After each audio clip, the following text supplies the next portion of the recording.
Who heard the lantern tremble? Who watched the curtain move? Who saw the desert wind return with answers already approved?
Who heard the lantern tremble?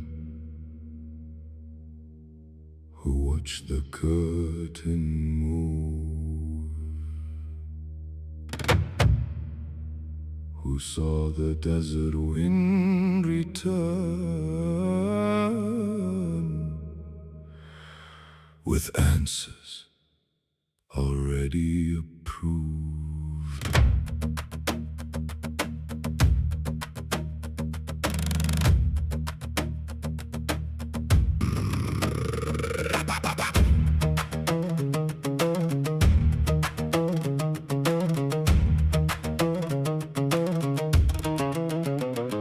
In shaded rooms beneath the lamplit wall, a murmur rises soft beyond recall. A private longing drifts through woven air, then sacred language settles gently there. The witnesses exchange a measured glance. Hello, Kura. As circumstance and hello, Crimson Rain. slowly dance. The ink appears where expectation leans. We're gonna have a couple of interesting subjects today. Flowing through the scenes. The courtyard stones remember every tread, while whispered questions gather overhead. How swiftly comes the word you need? How softly bends the path to heed? The echo follows every breath. Who names the warning after death? How swiftly comes the word you need? The mirror answers what you plead.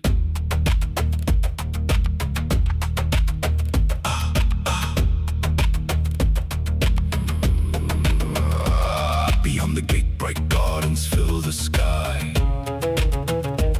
Within the storms that never age or die, untouched reflections shimmer pale and still, like distant springs beyond the silent hill. Ah, that's fine, Kura. You can still send me stuff while I'm streaming. I'll just look at it when I get the chance.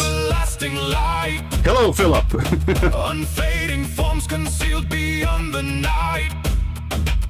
Yet underneath the ornament and gold, the same familiar hunger takes its hold.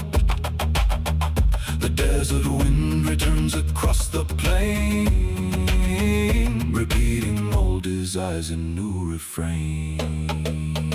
How swiftly comes the word you need? How softly bends the path to heed? The echo follows every breath. Who names the warning after death? How swiftly comes the word you need? The mirror answers what you plead. I feel voice within the fading frame, the warning spoken bears the same. Not mine, not mine. Another cries. The mirror turns. The mirror replies. What was Thank you for the sub, Gore Red Noise Bulldozer? Concealed begins to show. The wish. The sign. The wish. The sign. The breath. The thread. The thread. The breath. How swiftly came the word once sought. How dearly was the answer bought. The echo follows every breath. The mirror joins the march of death. How swiftly came the word once sought. The crowd remembers what was taught. The lantern flickers. The curtain sways. The wind returns. The mirror stays. The thread remembers. Oh, hell yeah. I'm excited to see that. Tag me in it when you post it. Across the dunes. Across the name. I actually really like the emblem you put in the back of my design, by the way.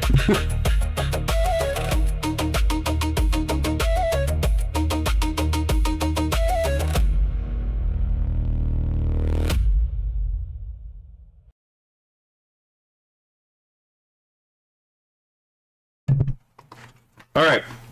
I've stalled for enough time, right? Today, I'm going to try to talk about something I discussed on Twitter. Trying to explain something that Twitter user thought was actually like borderline incomprehensible, but it's actually really easy to understand once you understand it. That one shouldn't be too long, and then I'm going to probably go into a discussion about the Pledge of Allegiance and why I'm not a big fan of the Pledge of Allegiance that we have in the United States, partly because it was written by a socialist and I just don't trust it, to be perfectly honest. Like, I'd have no problem with, for example, the Star Spangled Banner, because the Star Spangled Banner is awesome. Its historical origins are fucking amazing, right? But, I don't know. There's subversive communist gobbledygook in the Pledge of Allegiance that sends off alarm bells in my brain, to be perfectly honest. So, we'll get to there later, right? Then after that, we will be reviewing a song by Doctor of Insanity. Alright, hold on. Kura says, thanks. I was doodling and was like, I'm gonna use that. I mean, it's a good symbol. Okay. Hello, MN Pog Died. I'm walking alone the road when I reach home. Me and my squad are pulling up heavy to your next stream. Add me on my Discord. My username is possibly. Anyway, so let's get on to our first order of business. Let me start recording so I can make this do like a short, because this shouldn't be too long. All right. So Dr. Malouf had a question. Can anyone help me understand this? Because I genuinely don't get it. LGBT people are imprisoned, tortured, and killed in Palestine. Quotation marks here, right? So how come they are the biggest supporters of Palestine? This actually seems unusual until you understand the underlying psychological architecture of the ideology. Hold on. Okay, so I am getting the YouTube messages, just making sure. So, it's important to note again that like this flag, you have to remember, like, anyone remember the old LGBT flag where it was like just a rainbow, right? And then as it became progressively more and more leftist, the flag changed, and then it assumed this like South African triangle here with the different shades, and then it had the ring in the center for intersectionality, not intersectionality, for intersexuality, because the idea is like the overly inclusivity, right? So this is actually pretty easy to explain. So let's go down here. This is what I explained. So The flag you're presenting is the queer flag. Queer theory is an ideology which uses LGB and T. I did this on purpose because LGB and T are not the same subject, and in fact, putting them together is a first step of obfuscation, right? To like make it unclear what specifically we are talking about, right? This is a political alliance when you put them together. Because this one is about self-identification, and this is where we get trans ideology in it, which is ultimately a Gnostic idea that you are a spirit in a body, not a body with a spirit. And LGBT actually assumes the exact opposite assumption, that you are a body with a spirit, not a spirit with a body. We could probably go into that at a later date, but these are the underlying, this is the contradiction in the LGBT movement, right? This is bioessentialist. This is biosubjectivist. Anyway, so the LGBT is the Bailey when their Mott falls. So this is the thing. The leftist queer movement will use a Mott and Bailey strategy where they will push queer communism. Now, when I say queer, I don't mean gay, and they don't mean gay. If you read queer theory, they will be very clear that what they mean when they say queer is actually an identity without an essence, right? That is to say that they are ineffable. They cannot really be understood by what they are in fact understood by what they are not. And if that sounds like a process of unbecoming, that's because that's exactly what it is. Queer theory is ultimately a process philosophy which is focused on becoming, not being, and ultimately all process philosophies fall into a state of unbecoming instead of actually becoming. Because in order for something to become, it must first be, right? So here we go. It can be entirely recreated by switching out the key terms proletariat with queer, read abnormal, and bourgeoisie with heteronormativity. And I emphasize the normativity part very strongly because in queer theoretic literature, again, the actual the front, the human shield, is the LGBT population, but the actual goal is, again, this progressive communism. It is the normativity part that is actually the target. The hetero is an obfuscation. Just as, again, using the word queer in the classical sense, because classically speaking, queer meant strange, instead of the modern sense, where it oftentimes in the modern conversation means gay.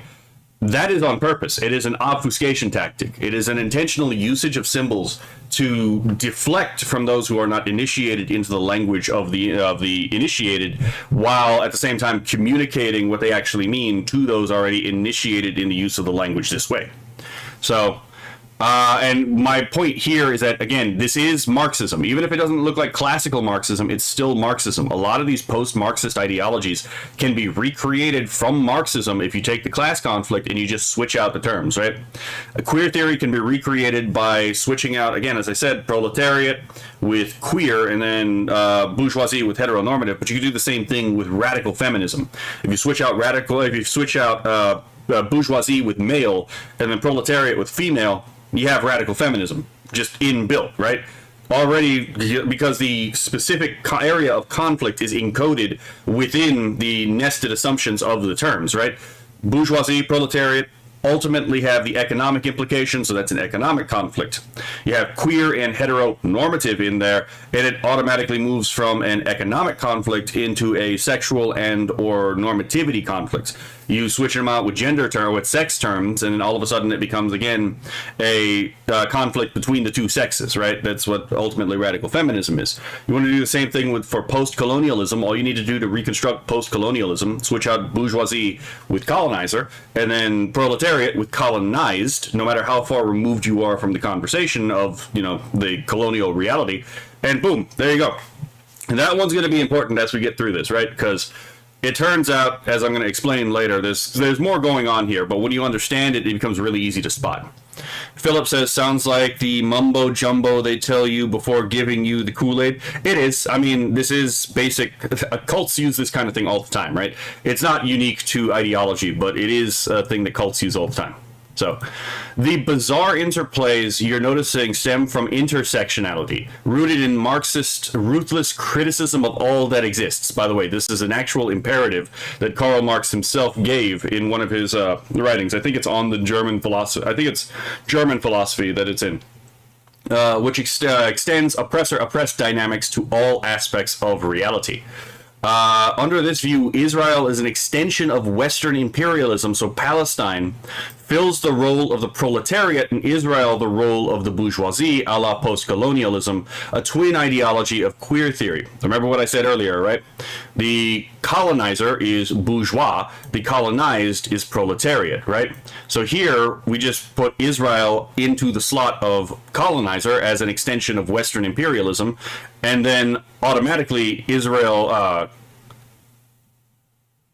we put that Israel in the bourgeoisie, and then proletariat is Palestine, and boom, you're already the entire foreign policy of the left regarding Israel and Palestine already pre-manufactured, right?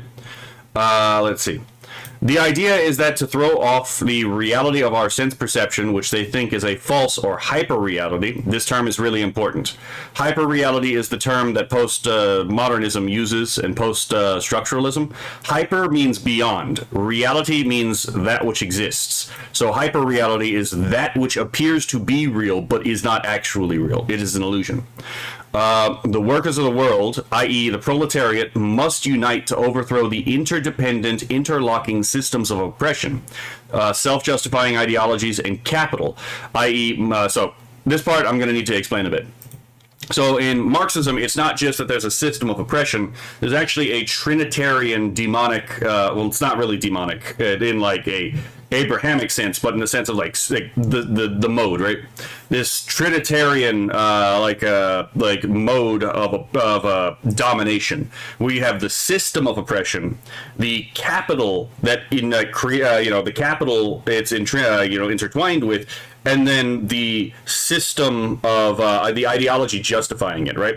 Every single one of these post-Marxian theories has this. Like in Marxism, the ideology justifying it is capitalism, right? They also call capitalism the system of oppression, so there's that little pain in the ass there that sometimes use the same word to refer to two different things.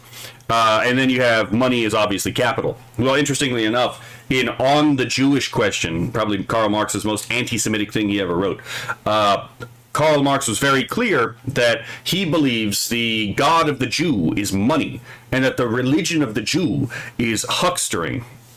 And, if the God of the Jew is money, then necessarily, and he even makes this connection himself, the religion of the Jew is actually capitalism. So the overthrow of capitalism is necessarily, in Marxist theory, the overthrow of Judaism, right, as a religion, because he makes a strict identification with the two. Hello there, Amini Yanuka. So, and you might notice that this is very interesting, because Marx's whole theory is that we live in a hyper-reality that is created by this false system, by this system of oppression, which makes you believe things that are untrue about yourself and the world around you, and that we must, through critical consciousness, right, this enlightened idea, this, dare I say, gnosis, we must, tap into our truer self, which is defined by this abstraction we call class, right? What you are, first and foremost, what you are is ultimately an expression of the class in space and time. So the whole project of Marxism is to overthrow this false reality created by this false god and return to the true reality beyond the reach of this false god. Oh wait, this sounds a lot like Gnosticism, because Marxism is just Gnosticism applied to economics. That's all it is. And then you apply Marxism to all of these other areas of reality through intersectionality, and it's just Gnosticism throughout the entire thing, just couched in different language. But anyway, so here we go. So again, in critical race theory, the capital in critical race theory is like whiteness. In Marxism, it's just money.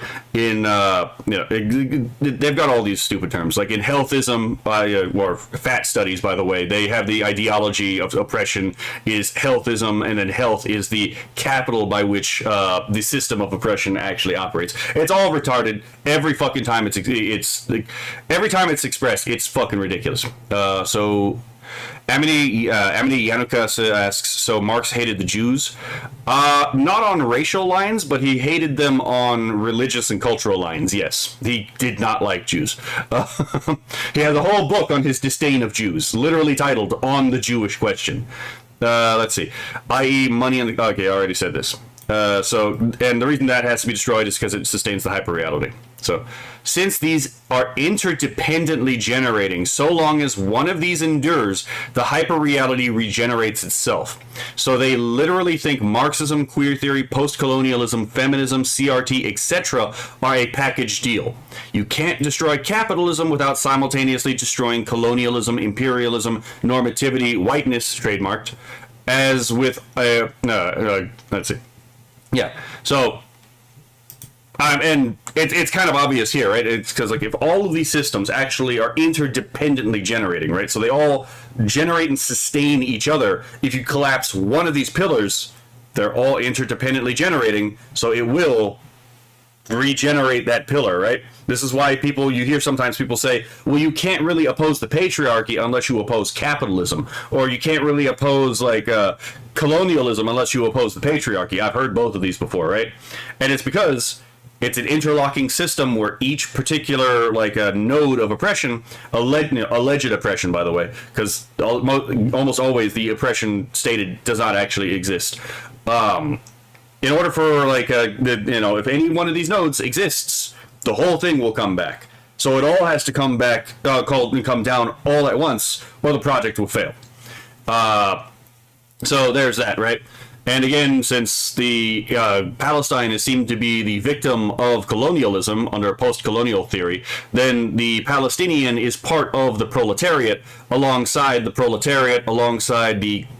queer, i.e. identity without an essence, alongside the trans, defined here as, like, the spiritually trans, not the medically trans.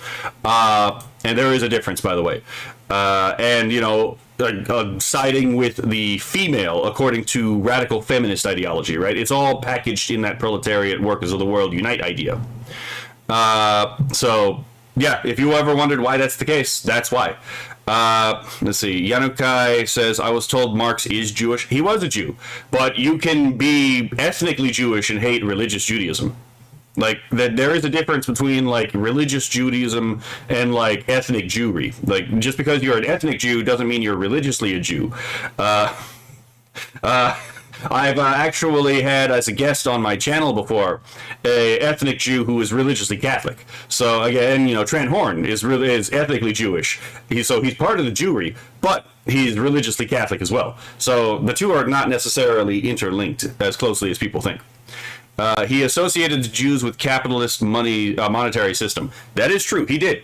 And funny enough, because Marx actually... So funny enough, this also explains the Nazi hate of Jewry, by the way. Because Rudolf Jung, who's the guy who actually founded National Socialism, was himself like Giovanni Gentile, who was the founder of fascism, like the actual founder of fascism. They were both... in their youth, they were international Marxists, and then they became disillusioned with the international part of Marxism, so they wanted to create their own national form of socialism. And in the case of Italy, and with Giovanni Gentile, it became Italian fascism. In the case of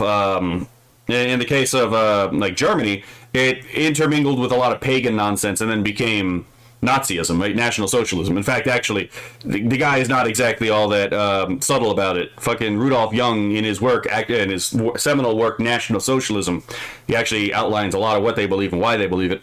And it's actually much easier to read than Mein Kampf, by the way. But Rudolf Jung is very clear that the German people will, in his vision, have to cast off the God of the Jew, Yahweh, as a desert foreign god of desolation, in order to return to the German god of the Allfather, Odin. And if you know anything about the history of Odinism and the National Socialist movement, Yeah, it was very clearly an Odinist cult. It was very clear. This is also why positive Christianity was the only form of Christianity that the Nazis supported, right? Was because you took out the Jewish influence of the Old Testament and only kept the New Testament influence, and then they just coped and seethed that all of the authors of the New Testament were actually secretly Aryans, right? But you can actually recreate most of Nazism just by doing the same trick I did earlier to recreate queer theory, radical feminism, and post-colonialism. If you switch out the proletariat and bourgeois with German concepts of race, that you can just recreate Nazism right there. You switch out proletarian with Jew, you switch out bourgeoisie with proletarian with Aryan, my bad. Proletariat with Aryan, defined by Ariosophy, not defined linguistically. And then you switch out bourgeois with Jew, again, defined under the Ariosoph concept, and boom, you have most of Nazism right there. You just got to sprinkle in a little bit of paganism to explain things like world ice theory and all that stuff. But yeah, so as with all speculative metaphysics a la Marxism and all its daughter religions, the speculative ideal comes before reality. Again, Marxism doesn't really care about what the actual reality of the situation is. It just cares that it has a beautiful idea about how the world actually functions, right, and how it should function. And as a consequence, right, it doesn't matter how many people have to die to get to this particular idea, then it's still worth it because their idea takes precedence over what reality actually is. You see, nota bene, which is basically just a Latin phrase meaning, pay attention to this, right? This means that the Twelver and Marxist have a similar view of the U.S.-Israeli relations, where Israel is the little Satan and the United States is the big Satan. I actually had this realization explaining this to the guy, believe it or not. Like, if you had asked me about this, I probably would have figured it out on the spot, but I didn't really think about this. But yes, it did hit me writing this screed that it turns out the Marxist and the Twelver, so like the Iranian ideology and Khomeiniism, right, actually have an identical view, fundamentally speaking, when you strip away the bullshit of U.S.-Israeli relationships, right? And it just is like, oh my god, that's just so funny. I thought that was really funny when that hit me. But yeah, so if you ever wondered why you have so many people in the LGBT movement, and by the way, notice that they're all leftists in the LGBT movement who have this view, right? You don't find anyone who's a right-winger or even a centrist usually on the LGBT side who doesn't seem to understand that Palestine, in Muslim nations, the Ummah kills gays and lesbians, right? Or in the case of Iran, forces gays and lesbians to undergo sex change operations or be murdered if they don't do it, right? So, yeah, if you ever wonder why that's the case, that's why. There's an actual psychological and ideological architecture that explains this particular, reasoning. And when you start to get a handle on how these people think, a lot of this stuff that seems really strange from an outside perspective just begins to make intuitive sense once you learn the way that these people think. It doesn't justify it. None of these ideas are justified, right? These are all really stupid ideas. But you can actually learn how your enemies think and then use it to your advantage. Let's see. Yanukai says, I know I'm ethnically Jewish and I'm a Christian too. Yes. Again, so I'm speaking to the wind at this point, right? Happens more often than I would like to think, right?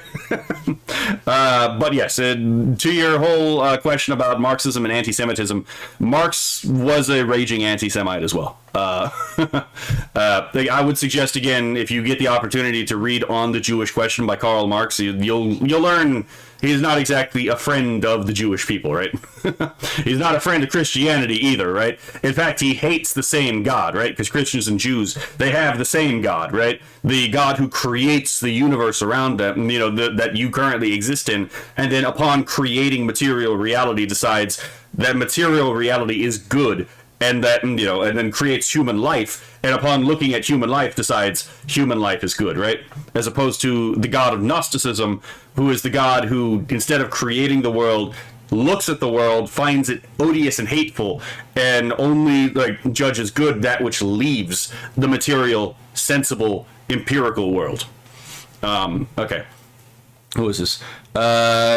GTSH Blue CAD. Tired of streaming to 0. Let's change that. Maybe later.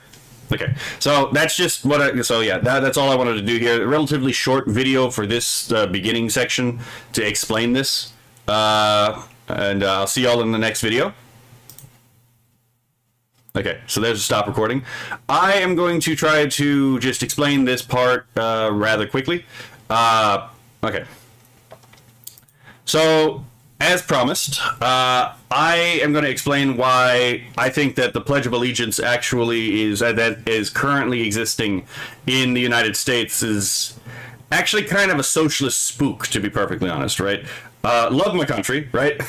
I do love my country. If you want some really cool history of the United States in regards to our symbols and I would suggest, for example, looking up the origin of the Star-Spangled Banner. It actually is a pretty fucking cool story. And damn, did the people who actually, the people who wrote this, the person who wrote the Star-Spangled Banner actually believed what he was saying? And you could tell it because, again, he actually witnessed the sacrifice that people actually went through when he was writing it. When regards to the Pledge of Allegiance, I don't know that I trust a socialist to really truly be on board with the American project, right? Even if they are allegedly a quote-unquote Christian socialist, I don't believe that you can really be consistently a Christian and a socialist at the same time. A distributist, sure, and technically socialism is a form of distributism, but not all forms of distributism are, equally compatible with Christianity. So we will go through and I'll just explain. We'll read the different versions of the Pledge of Allegiance because it was originally proposed in the version that we might recognize now in 1892, and it went under a couple of revisions, and you might notice a couple things as we go through it a couple times because there have been some significant changes, which, by the way, are already underlined, so, I'm kind of retarded. I didn't exactly look at the screen before I started talking, right? But yeah, my main contention is the author, and I'm pretty sure he nested some of his ideas into the U.S. Pledge of Allegiance to change the way people thought about the country that they already loved living in, by the way. There was already a deep sense of patriotism in the United States before this guy wrote the Pledge of Allegiance, right? So you have to ask yourself the question, if there's already a deep sense of patriotism in the country, why do you need to write this spell, right? I don't know. Maybe I'm thinking too much into it. Maybe I'm seeing communists in my soup. It does happen sometimes, right? Sometimes sometimes you misjudge someone. But I think that there might be something to say about this.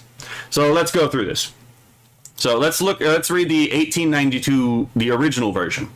I pledge allegiance to my flag and the republic for which it stands, one nation, indivisible, with liberty and justice for all. Now, you might notice that there is a significant portion of the Pledge of Allegiance that you may be expecting that's just not there, right? Because I think that some of these later additions are clarifications, but I think that the root here is a little bit potentially poisoned. Again, I might be wrong, and if you disagree with me, that's entirely fine. Explain why you disagree with me in the comments or in the chat, and I'll try to interact with it. I'll try to be as what would you say, open to correction as possible, because it's possible for me to get things wrong. So here we can already talk about, let's see, the one nation part is the part that really bothers me, right?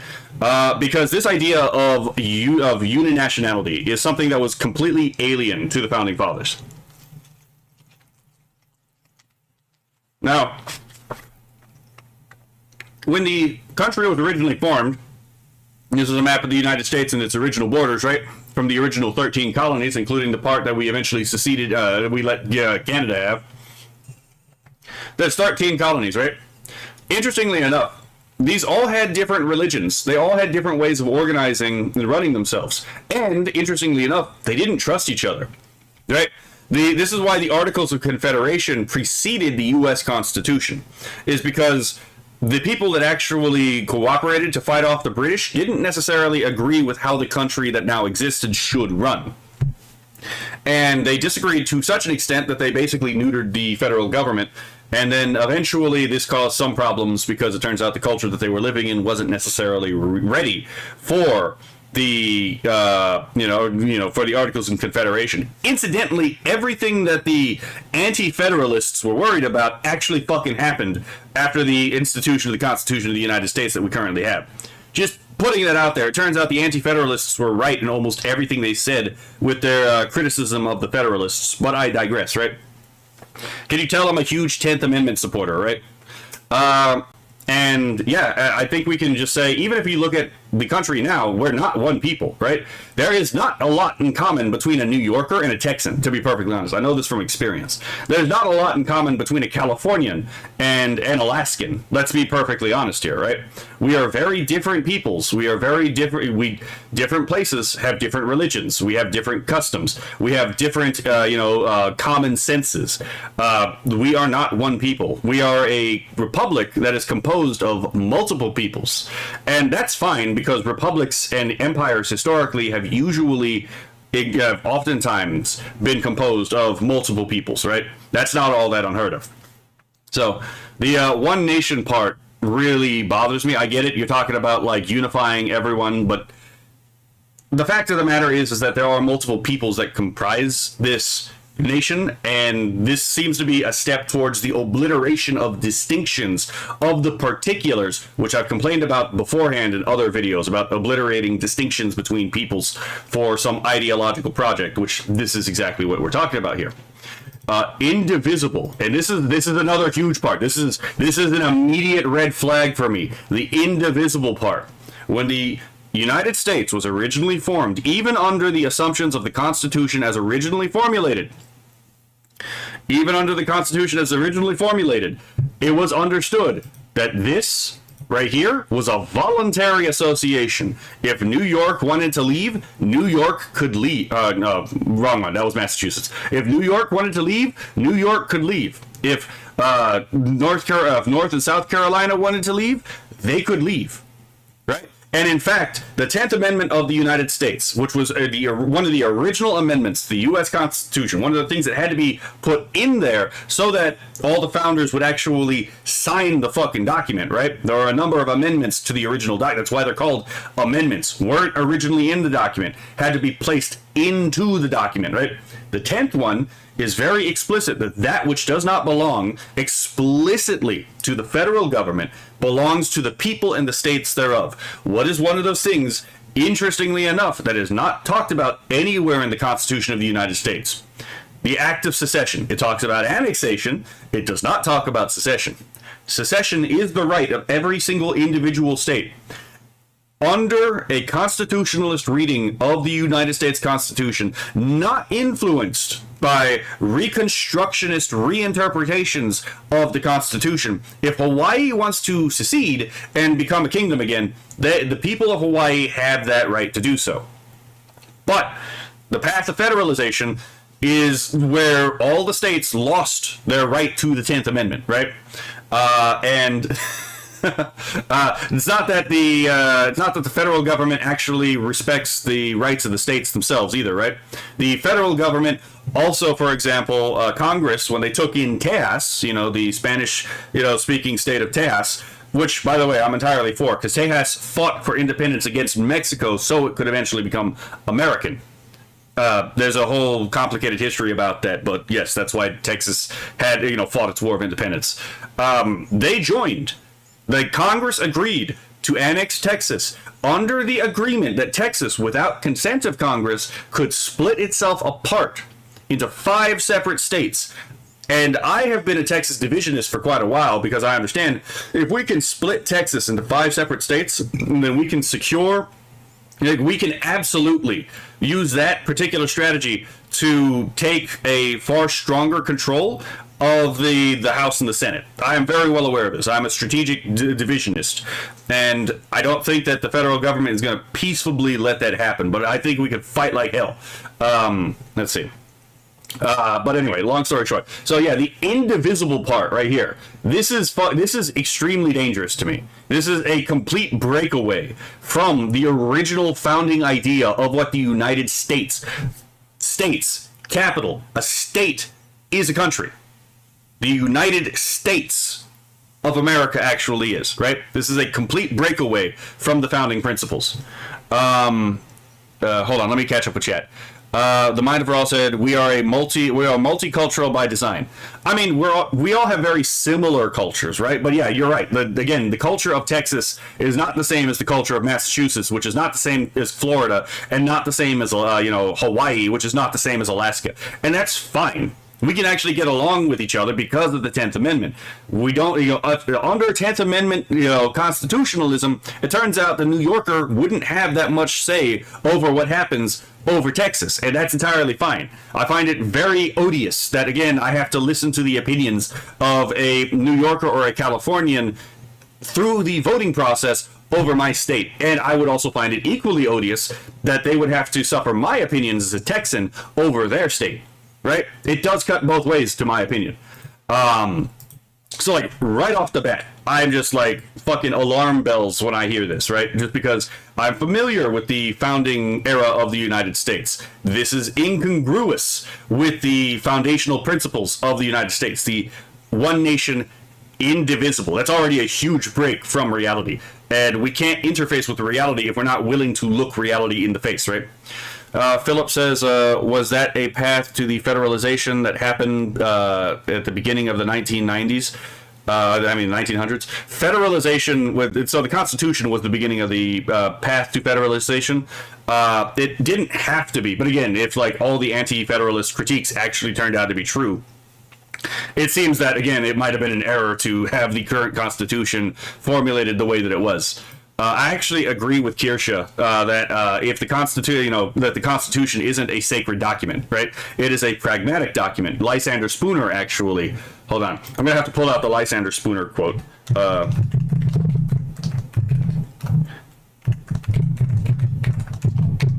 Because this is something that we might actually have to seriously consider, not just about the Constitution per se, but other aspects of the way that we run things. So Lysander Spooner is famous for saying, the Constitution has no inherent authority or obligation. It has no authority or obligation at all, unless it's a contract between man, and it does not... okay, so this is the wrong one, but this is also true. And it does not so much as even purport to be a contract between persons not existing. Here's the one I was looking for. My bad. Yeah, sorry. Momentary point of retardation on my end, right? So here it is. But whether the Constitution really be one thing or another, this much is certain, that it has either authorized such a government as we have had, or it has been powerless to prevent it. In either case, it is unfit to exist. I actually think that he might be onto something. Right? I actually think that Lysander Spooner, actually, if you read Lysander Spooner, he's just like objectively correct in most of the things he says. But, yeah, so I do think that maybe we need to look at, because the founding document of the United States is not the Constitution, it's the Declaration of Independence. And you can tell this because you have to ask, where does the Constitution get its authority to get its authority? Because it didn't get its authority from the Articles of Confederation. So what's the line of continuity by which the people underneath the Articles of Confederation and the Constitution of the United States are one people in an unbroken line, right? Well, the answer to that is the Declaration of Independence, because the Declaration of Independence actually outlines and gives the ontological reasoning behind the authority of the revolutionaries to actually split from the British Empire. It's in the preamble of the Declaration of Independence, right? Where do we get this right? It is in nature's law and nature's God, right? That man has there's almost a mandate of heaven reconstructed in the Declaration of Independence. That is the justification for the existence of the United States. So whenever we're judging the Constitution or the Articles of Confederation or some other document that we may very well have, right? It has to be judged in light of the actual founding document of the spirit and existence of the United States, which is the Declaration of Independence. And I do think that the modern Constitution is actually in line with the Declaration of Independence. The problem is that it has been abused in such a way that it is functionally impotent, right? And we all know it's functionally impotent. But anyway, let's continue. Let's see. Crimson Rain says, then there's organizations like the ATF. Oh, yeah, the ATF is a wildly unconstitutional organization. Ken also says, well, I missed quite a bit. Fair enough. My PC is acting up. That's also fair. So, with liberty and justice for all. Okay. So, my question is, let's clarify what the all means, right? Like, obviously, justice for all is absolutely fine, right? Liberty for all, also fine, that's fair. But when the Declaration of Independence says, we the people, right? It is very clearly and very obviously, and you can tell this because you can also read the ancillary texts by the Founding Fathers, right? That when it refers to we the people, it means the people of the United States of America, not some random fucking illegal who, is born on American soil by parents who shouldn't have been here, right? I will probably read that entire Clarence Thomas dissent on stream at some point, just not right now, right? I've already apparently mismanaged my time, so I'm going to be a little late for the collab with Doctor of Insanity. Okay, so that's my criticism of this original one. Is you have to remember, I'm taking this from the perspective of what who was it? I fucking hold on. I actually had this in a song. I can't remember who said it. Give me one moment to look this up.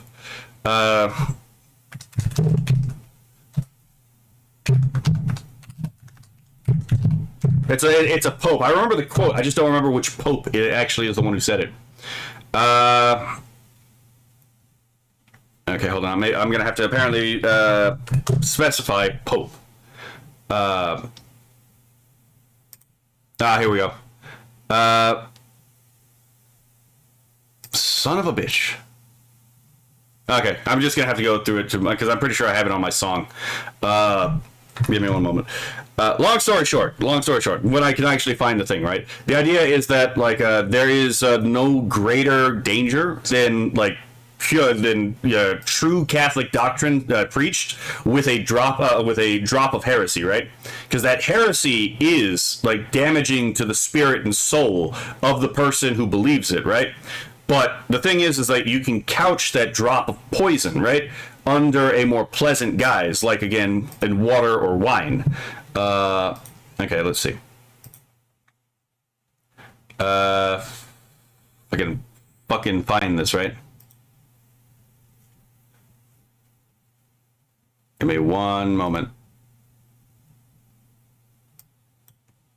Okay, so the worst kind of heretic is the one who, while teaching mostly true Catholic doctrine, found it, adds a word of heresy like a drop of poison in a cup of water. Again, you can just modify this to constitutional law. The worst kind of ruling is the one that, while teaching mostly true constitutional principles, adds a word of unconstitutionality like a drop of poison in a cup of water. It does cut both ways, right? So, and right here we have exactly that, where it's again, one nation and indivisible are not small drops. These are huge, hugely poisonous ideas added to the American project. Sorry, I'm eating chicken. So we already have that, and I don't trust Bellamy either, right? Because I've already said, man's Christian socialist, right? Christianity and socialism have competing eschatological theories, right? You can't be a Christian and a Marxist at the same time for a very simple reason, right? They have very different understandings of the end of history, right? The end of history in Christianity is Jesus comes back as God-man and judges the righteous from the unrighteous, splits the righteous from the unrighteous, and will rule for eternity, with the righteous, right? Whereas, the Marxist view is that the individual man will be sublated out of existence, right? He will be crushed into non-being, and that all that will exist is the collective conscience of man after learning that he is a collective entity instead of a individual entity. There will be no more selfishness because there will be no more individuality in the post-Marxian, in the Marxian worldview, right? It's a world where, again, you as an individual have to undergo sublation, have to be subject to Aufhebung, which is why, again, Marxism is a intrinsically malevolent worldview. But, again, I digress. So, In 1892, we have a revision to the original version, right? I pledge allegiance to my flag and to the republic for which it stands. Let's see. So yeah, we just added a to here, right? We're splitting the infinitive, for which it stands, one nation, indivisible, with liberty and justice for all, right? And again, I'm fine with liberty and justice for all, but it's the one nation thing where it's like, this kind of seems like a really small, it seems like a step towards the Hegelian project of global homogenization. It turns out it was a step in the global homogenization path, right? 1923 to 1924. I pledge allegiance to the flag of the United States and to the republic for which it stands, one nation, indivisible, with liberty and justice for all. And here is kind of an interesting thing, right? So here we're actually creating a distinction between the United States, right? Because here it just said the republic. The republic is obviously referring to the United States. But here we now have to clarify that we're talking about the United States as the republic, but we're still keeping a degree of separation. So the United States and the republic are separate reference. They're not actually identical. They are meaningfully distinct from each other, which is an interesting change. I don't know. This one might just be one that was made. I don't know why this one was made. I'd have to look into it. But yeah, in 1924 to 1954, we had I pledge allegiance to the flag of the United States of America. So here it's like it was just the United States. Now it's the United States of America. Again, it just seems like an unnecessary change. If we were going to use a pledge, the republic obviously refers to the United States and obviously to America specifically, right? And here's the interesting part, because most people don't know that originally, under God wasn't actually in the Pledge of Allegiance. Funny enough, I've heard people say that they don't really care about the socialism part because Bellarmine was actually a Baptist. And it's kind of interesting that a Baptist, right, would put the political part first and foremost without the theological blessing, right? Especially when it turns out that the entire justification for the United States existing in the first place under its own documentation is again nature's law and nature's God. That the law of God actually justifies the right of the American to break away from the British, right? So it took all the way from 1892 to 1954 to put under God. And let's be fair, the only part people bitch about nowadays is under God, right? Because cringe atheists who don't know anything about history will bitch and moan and like, oh, it's under God, it's an establishment of religion. No, it's not. It's literally, I have actually no problem with the under God part because, again, the preamble of the Declaration of Independence, let's actually open that up. I know that we can actually just read the preamble.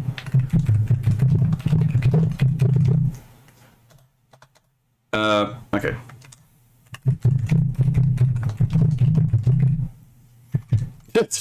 How the fuck does the Declaration of Independence from Mexico come up before the Declaration of Independence of America? What the fuck? Okay. I hate Wikipedia with a passion. Okay.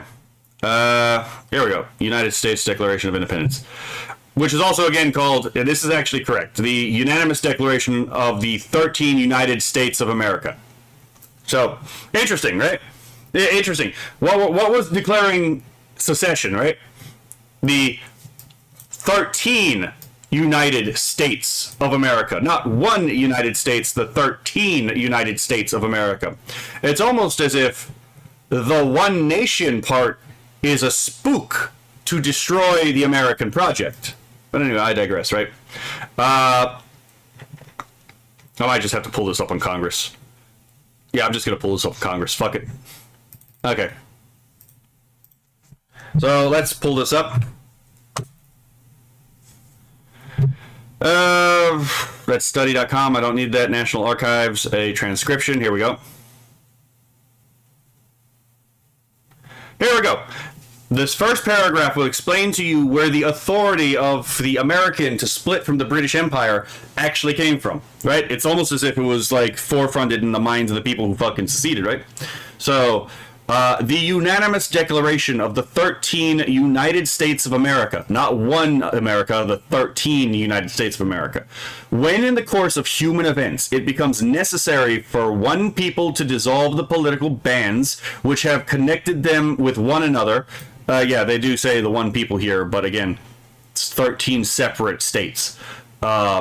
And to assume among the powers of the earth the separate and equal station to which the laws of nature and of nature's God entitle them.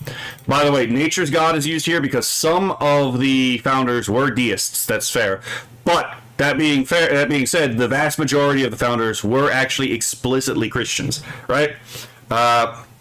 Like Samuel Adams was an example of one of these people who was very explicitly, very obviously Christian, and it actually motivated his abolitionist work. But anyway, to which the laws of nature and nature's God entitled them. A decent respect to the opinions of mankind required that they should declare the causes which impel them to the separation. So yeah, again, nature's law and nature's God are foundational to the right of America to exist as they are, right? What do those laws entail? We hold these truths to be self-evident, without need of justification. All men are created equal. Now, equal here does not mean what the communists think it means, right? But anyway, that they are endowed by their creator, again, with certain unalienable rights. Among these are life, liberty, and the pursuit of happiness. So any constitutional amendment that bridges this should be seen as an illegitimate constitutional amendment, because the Constitution only exists by virtue of the authority of the Declaration of Independence. So, so long story short, that to secure these rights, governments are instituted among men, deriving their just powers from the consent of the governed. So there's a give and take here, right? The state provides for these rights, but at the same time, the state is an obligation to the people that it's providing for these rights, right? So there's a mutualism that is understood to exist here. That whenever any form of government becomes destructive of these ends, it is the right of the people to alter or abolish it and to institute new government, laying its foundation on such principles and organizing its powers in such form as to them shall seem most likely to affect their safety and happiness. So here's the function of the state: safety and happiness, and to secure the rights, which were life, liberty, and the pursuit of happiness. Happiness here, by the way, is eudaimonia, right? These were people educated in Aristotelian philosophy. They would have been thinking of eudaimonia, like the well-beingness of spirit. So yeah, long story short, I'm not going to go through the whole declaration. I might actually read the entire Declaration of Independence on a different video. That actually seems like it would be pretty fun, and like do a whole commentary on that. But it's just, I hope that explains why I actually think we need a better Pledge of Allegiance, and I actually think that the pledge that we have been given by Bellarmine has not been redeemed by the clarifications in it. Because we already have a fucking great national anthem, right? We already have the Star Spangled Banner is a fucking banger of a song, right? It's a absolutely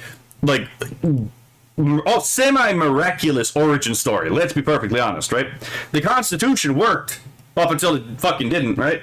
The Declaration of Independence is still a amazing document, and as Yanuka 12 said right there, it's like, I love America, right? Yeah, America is still a country with all of its flaws that is still worthy of love and adoration, of admiration, and we should, as Americans, we should actually want to fight to keep our nation something that can be admired by the rest of the world for being a beacon of freedom and goodness, right? But I do suspect that the Pledge of Allegiance is a spell articulated to undermine that effort.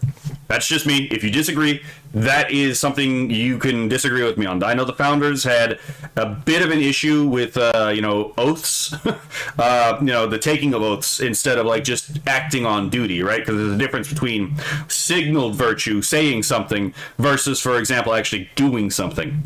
What's going on? I'm recording this in the video. You can watch this later if you want to catch up. I'm giving my own personal reason why I actually don't think that the U.S. Pledge of Allegiance is in good faith, right?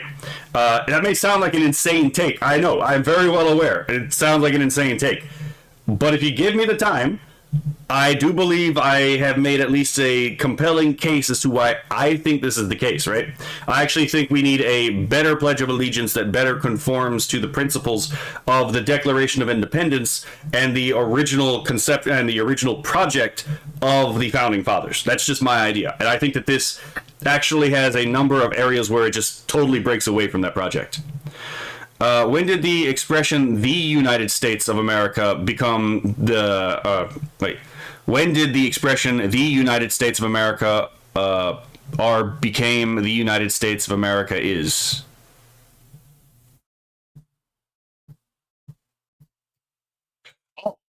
You know what? That's a good point. That took me a bit to understand what you were asking about. That's actually a really good question. I'll have to look that up. I don't have an answer for you right now. So that will be it for my screed on the Pledge of Allegiance. I hope everyone in the United States is going to have a lovely 4th of July, right? Again, as much as I have an issue with this particular part of the culture, it's not that I don't think we can have a pledge. It's just I think that this is a very poorly worded pledge, to be perfectly honest. I think it actually is contrary to the spirit of the American. But that's just me, right? So let me know what you think in the comment section, including if you think I'm a retard, right? Then let me know in the comment section. But I will see y'all in the next video. Okay, so there's that. Hopefully I made at least a slightly compelling case, right? And give me a moment. I am going to get Doctor of Insanity on the line so that we can collab. You can see which song he wants us to work with. So I will be back in just a moment.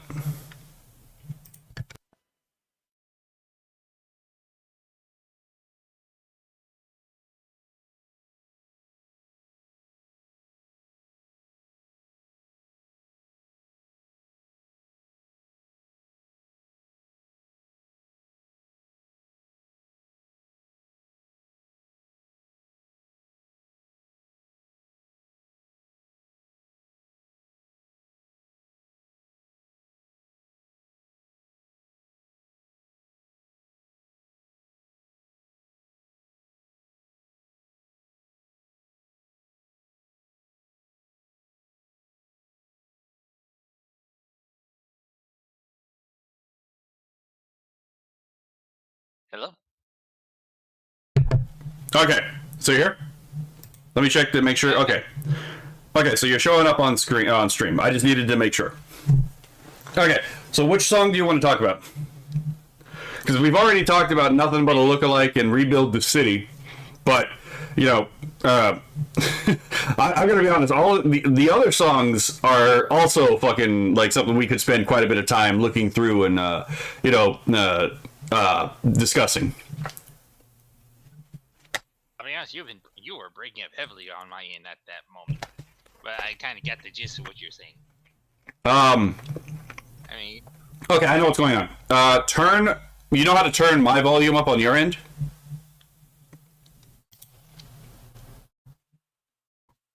Let's see. Yeah, user volume.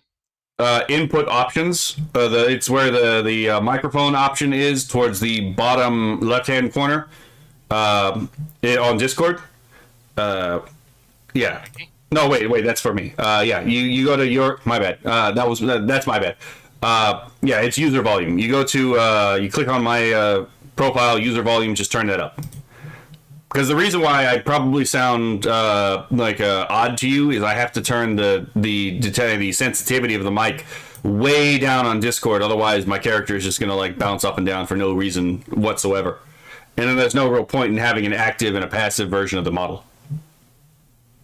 Fair enough. Okay, let me know if that helps. I don't know if it helped or not. All I know is that you're not breaking up anymore. Okay. But you were stopping breaking up before I even made any adjustments. Okay, but you can hear me, right? Yes. Okay, I'm also going to turn your voice up because I noticed last time Your voice was way lower than it should have been, and I don't know why that's the case. Okay, now talk. Okay. Booga booga. Okay, that looks like that should be good. Okay, I turned you up to, let me check, around 150%. So hopefully that helps you stand out more when you talk. Give me one moment. I'm going to turn the recording on. Oh, wait. By the way, which one did you want to do? I think that the one that we should probably talk about is either going to be copyright expired, Put a Chick in It, or Daughter of the Spark. I think those are the ones most three rife with criticism for right now. What's wrong with that kind of gal? There's nothing wrong with that kind of gal. It's just there's a lot more to really talk about in those other three. I mean, you saying that there's more to talk about in Daughter of the Spark, but most of that was just basically me seeing what your interpretation of the song is. All right, I'm asking you to pick a song. That's the whole point of us collabing. Pick a song.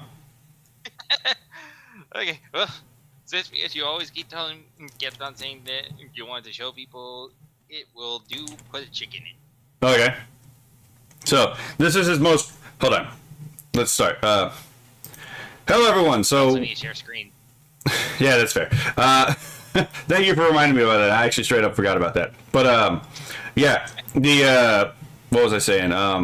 Yeah, so we're going to be, reviewing and criticizing Doctor of Insanity's Put a Chick in It, right? His latest song. Let me know if the screen share is working for you. It's loading. Oh, that okay, there we go. All right, so let's pull this up. Now I trust that you put subtitles in this, right? Yes. Okay, good. So before we do anything, let's look at the actual picture, right? So we have a bunch of sticky notes on the top left-hand side, right? Like blame the audience, double down, more it changes, do not read reviews. And you have part of the lyrics obscured by like a 2/3 cut, right? Let's see. Original script rejected, too straight. Oh my god. Kionella says, I love Mexican food, but they don't like me. That's entirely fair, right? Let's see. Yeah, not everyone can enjoy everything. Oh my god, there's a rainbow inclusion sticker. Fucking another rainbow quality sticker. Who cares about sales? Oh my god, that's fair. Ignoring the fans 101, a step-by-step guide to successful failure. Make it trend as a cup. That's if it flops, blame fans. I mean, that's exactly what I do, right? Let's see, bottom right-hand side. Looks like there's a notepad. Excuses ready. Sexism, bigotry, phobia, etc. All right, you got some posters in the top right-hand side. Shadow Hero, New Look, Dragon Saga. Oh god. Knowing the thing you're making fun of, it's almost. Is this one of those? Is this one of those? What do you call? Fuck, I'm losing my. What's it called? This isn't another Morning Glory Milking Farm, is it? No, I kind of generated this image before that entire conversation thing popped up. That's fair. Okay, I'm gonna have to move this because for some reason. Your model was being cut off, and I don't know why. All right. So, okay, you got a big red button that says double down, and your character is posed as the chief creative officer, always right. The approve stamp, and what did the character approve? Franchise transaction, franchise transformation checklist. Gender swap checks, sexuality change check, race swap check, rewrite lore check, new trauma check, strong boss girl TM check, forced romance parentheses girls, and then remove problematic quote unquote elements check. All of it checked. Okay, that's painfully accurate to modern Hollywood right now, which I'm pretty sure is the thing you were attacking. Yeah. Again, this was a very fun image and song to generate. Kionel says, I'm sorry, I'm hearing, hard of hearing, but I can barely hear doctor. Okay, hold on, I'm going to turn you up to 200%. That's the max I can do. If that doesn't work, I will turn up my own sensitivity, and that... Okay, try it now. Hello. Does that help? Let me see if there's anything I can do. Yeah, if you turn up your own sensitivity, that should also help. And before the next thing I hear is my eardrums being blown out. I think I have my sensitivity up to max. All right, if that's the case, just to be double safe, right? I'm gonna turn up my my sensitivity, even though it's probably gonna make my my character lose its mind.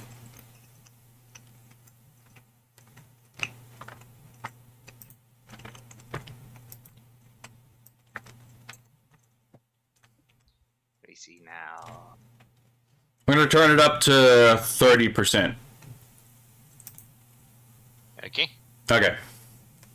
I don't know if that helps. Philip. You sound a bit louder on mine. Fair enough. Philip says. Right. No, wait. Hold on. I've got another way that this might work. Hold on. There's another strategy that comes to mind that actually might fix the problem. Okay. You cut out on my end. That's fair. All right, try now. Professional streamers, everyone. There we go. Okay. That actually might help as well. I have you at like 200% and 150 volume. Speak again.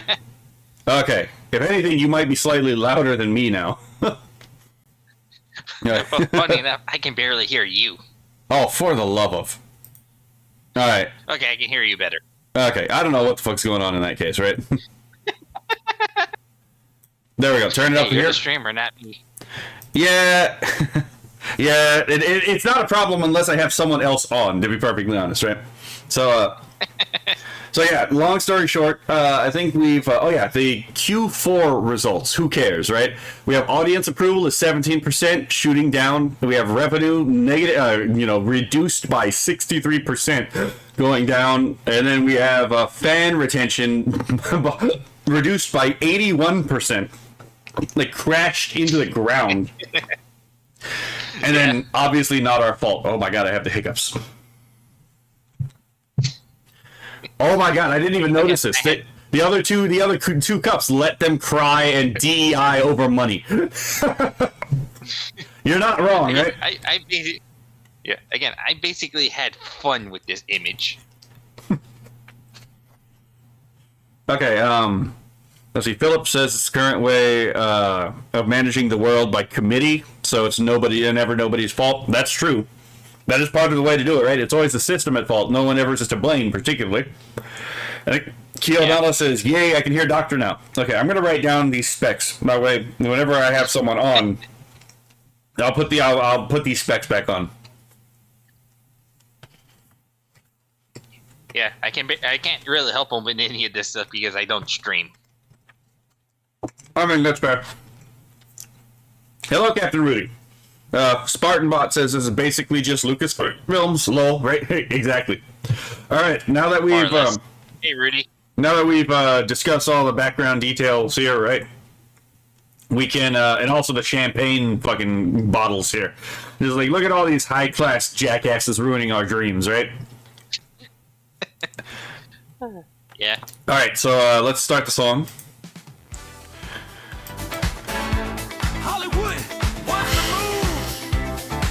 Wait, I thought you said you put the subtitles. I did. I think you accidentally have on auto generate. What? That's bizarre. I didn't even put. Okay, that's infuriating. I don't even know why it would be on auto gen. I'd never have auto gen subtitles on. Yeah, I wouldn't know either. Hollywood, what's the move? We got the formula, baby. Hey, shiny new coat. But the heroes gotta change. We write the story note by note. Spiderweb swinging, nah, not today. Put a chicken in and make her gay. Okay, yeah, this was obviously inspired by South Park. We all remember the put a chicken in. Hold on, Oh my god, you're breaking up horribly on my end. Oh my god, what's going on? Right? All right. Well, I'm gonna change my. I just changed my microphone position. Maybe that'll help. I don't fucking know. Okay, you sound a lot better, but yes, my god, it was like a screaming monkey getting his nuts chopped off in my ears. Oh god. But yeah, I mean, we all know what it's referring to, right? Another gay diverse woman in it. Make it more fucking lame. No, what's going on with my stars? No, Captain Kennedy. Is there a problem, people? We were just discussing ideas of what to do with the new Prince Eric movie. Put a chick in it. Make her gay. Maybe we should go a different route than we did with Indiana Jones. Fuck Indiana Jones. Put a chick in it and make her lame and gay. Sure, yeah. Well, let's try that. Again. Yeah. Yeah, the fucking Cartman is Kathleen Kennedy. Yeah. Yeah. It was basically, yeah, this thing kind of gave me the inspiration to this song. Yeah, I mean, it was kind of you know, like, it was as subtle as a hammer to the face, but you know. Once again, your audio's basically. I don't think that was breaking up. That was me stuttering. Yeah, I don't think that was breaking up. No, Like, it's like. No, you're obviously breaking up on my end. yeah, I have no fucking idea what's going on. Have you watched Stick Figures on Crack yet? I'll probably watch it tomorrow because I have time tomorrow to stream. But I'm on a bit of a time crunch right now. All right, so let's get back to here. So was this the end of the verse, or did I cut it off a little bit early? You cut it off a little bit early, but we can talk about the parts that we covered so far. Okay, let me know when the verses, like when I get to the end of the verse and chorus. I'm gonna be hiccuping the entire fucking time apparently. In the bridge, let me know when I get to the end of those. That way we can stop and talk about those as a coherent whole. Okay. Okay. Space Samurai Saga Galactic Night. Swap them out, make it right. Comics, games, or silver screen. Doesn't matter what it's been. Old fans grumbling, losing their mind. But we don't listen, we just shine. Put a chick in it and make her gay. Okay. Sorry. So at the end of Shine, that's when the verse ends. Okay, I'm just saying, put a chick in it and make her gay is such a fucking absolute, like, line for a song making fun of this shit, right? Yeah. Alright. So, let's go line by line, right? Hollywood, what's the move? If you didn't know what exactly you're making fun of, you put it, like, right at the fucking opening line, right? So... Let's see. And again, you got yourself in the Eric Cartman role right here. Let's see. Basically. We got the formula, baby, right? Let's see. You got the laugh. Take a classic, dust it off. Obviously, you're attacking remake culture right here. Because, let's be fair, there are plenty of new ideas that are coming out, like, you know, India, Japan, you know, these places are coming up with new movies. Hell, Citizen Vigilante, was that a comic or something? I think that's a new IP, isn't it?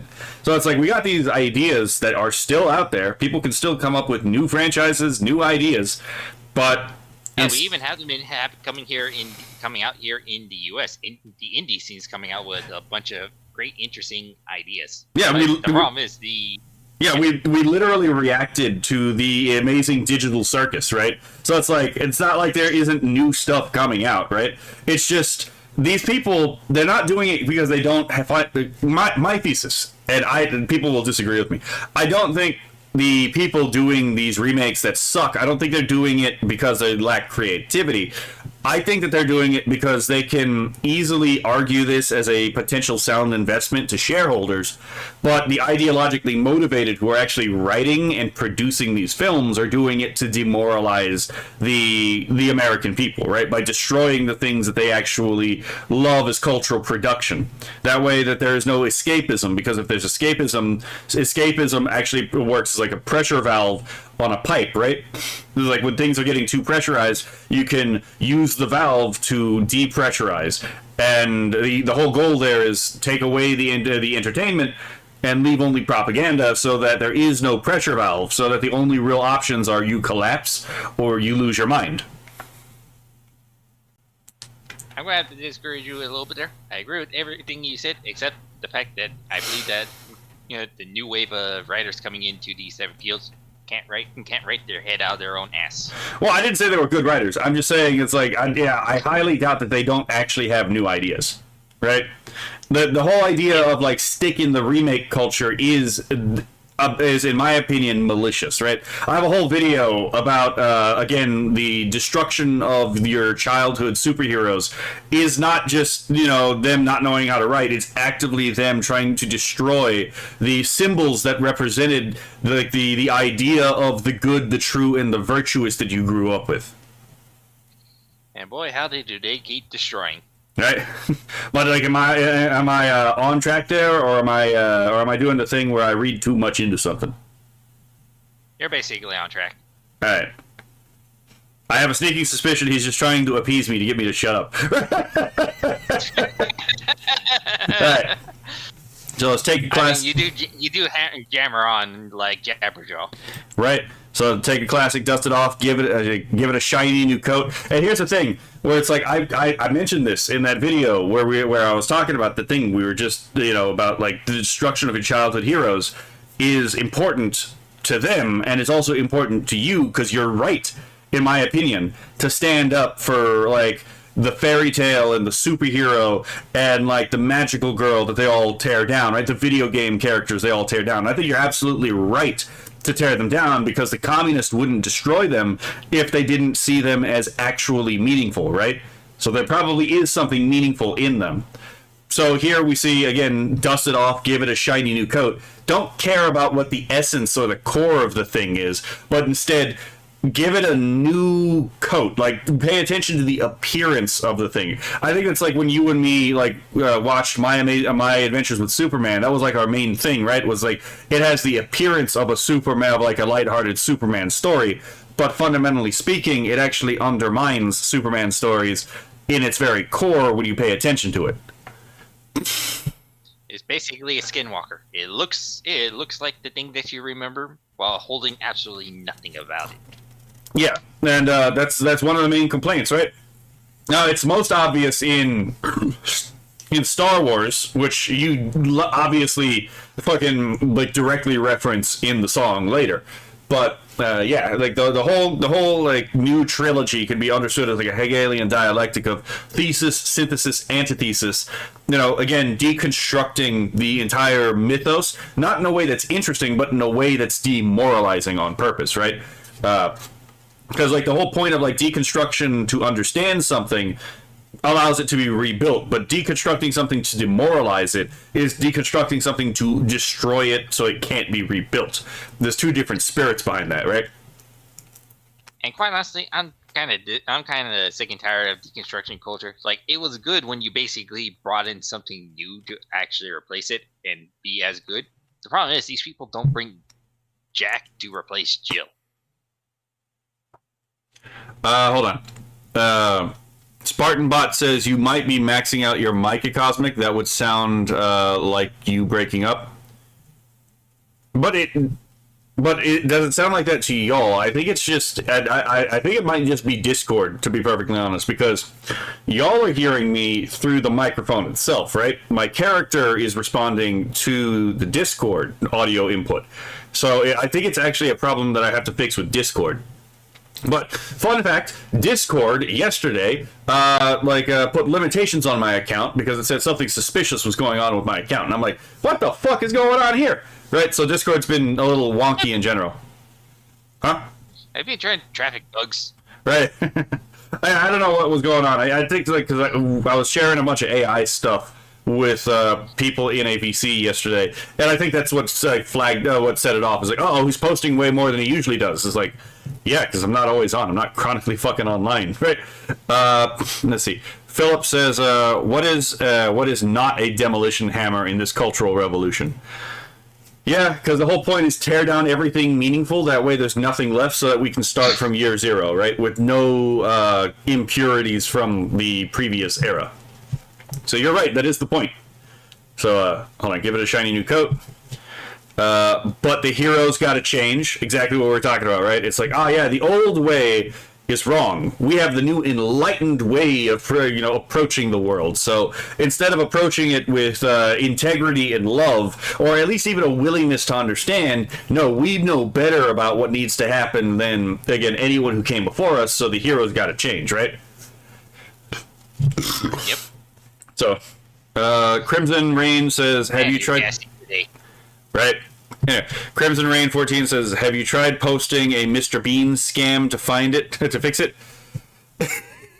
Fair enough, right? Let's see. Rewrite the story note by notes. Again, because these rewrites don't happen by accident, right? These are very calculated things that they're trying to do to push a message. They're trying to carve out the essence of what made it work in the first place, and then, again, as you said, have it be a skinwalker to impersonate the thing that you grew up with to destroy, again, your childhood, to destroy your sense in the the things that you love. So yeah, note by note, because this was all calculated. Yeah, it's like there's a reason why they specifically choose like Superman and like Superman, Batman, Wonder Woman, Thor, the Marvel characters. Yeah, Thor, the Marvel characters, and He-Man. But they don't go. But they haven't done it to basically. They haven't made a live action Spawn movie doing this. They haven't. No, that's kind of the reason why they haven't done the Blade movie. Really done the Blade movie, because they know that it's not going to draw in as much of an audience as these people. Grant, I know Blade's a popular character. Sad to say, people, he's not as popular as you wish he is. Well, also, and it's kind of the same thing with Blood. Also, there's the issue that, again, it's hard to deconstruct Blade within the intersectionality lens, because on the one hand, under the intersectional idea, he is a victim of oppression by being both queer in the sense of abnormal, right? That's all queer means in queer theory. Unironically, that's actually what they mean. And in the sense, because he's a vampire, and in the sense of being, black, lean on critical race theory and all that bullshit, African critical consciousness nonsense, right? And yet they do the same thing and yet they do this all with the X-Men. Yeah, but also you can see that they treat each character differently based on their identities, right?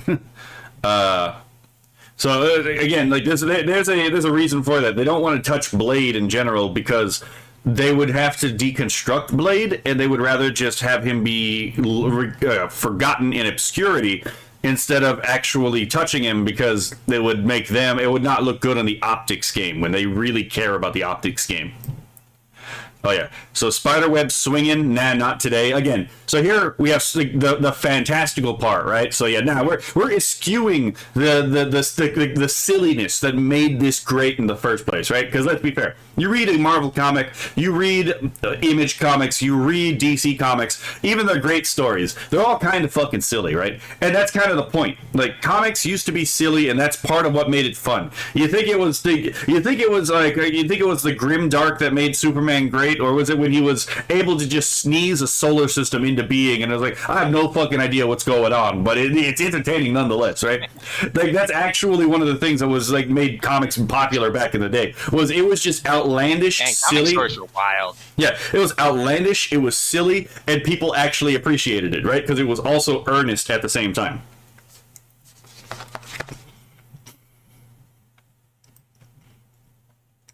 So yeah, put a chick in it and make her gay. Let's not focus on the fantastical. Let's not focus on the heroic. Let's not focus on, again, the male hero, Spider-Man, right? Instead, put a chick in it and make her gay, right? No, yeah, we're not even gonna focus on the romance part, right? Like again, Spider-Man and Mary Jane, right? Which everyone loves the romance between Spider-Man and Mary Jane, and everyone loved the romance between Spider-Man and Gwen Stacy. Let's be fair, right? Most of us actually like romance stories, even if we're not interested in romance in our own personal lives, right? Superman and Lois Lane is a classic for a fucking reason, right? And yet, again, and then you have like the fucking idiot who played Supergirl in the new not really Supergirl movie.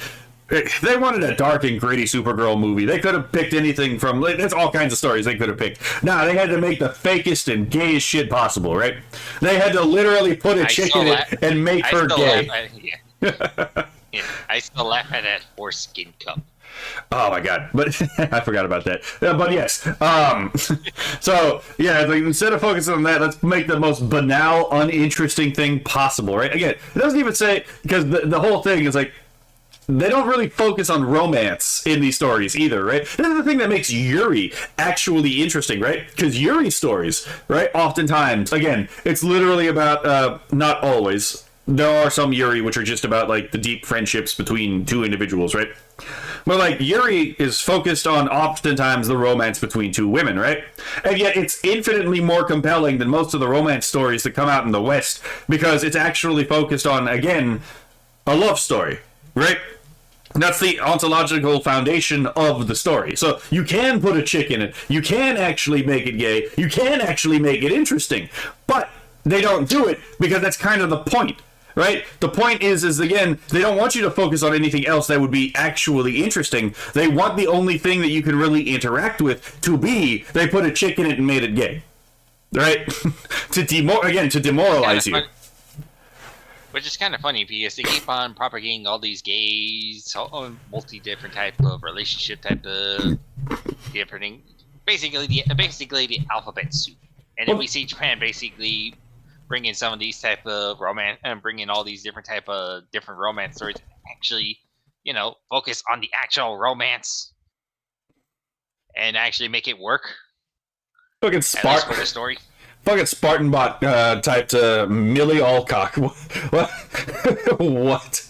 Okay. Spartan bot also. Hold on. I missed the first part. Hold on. I gotta go up a little bit.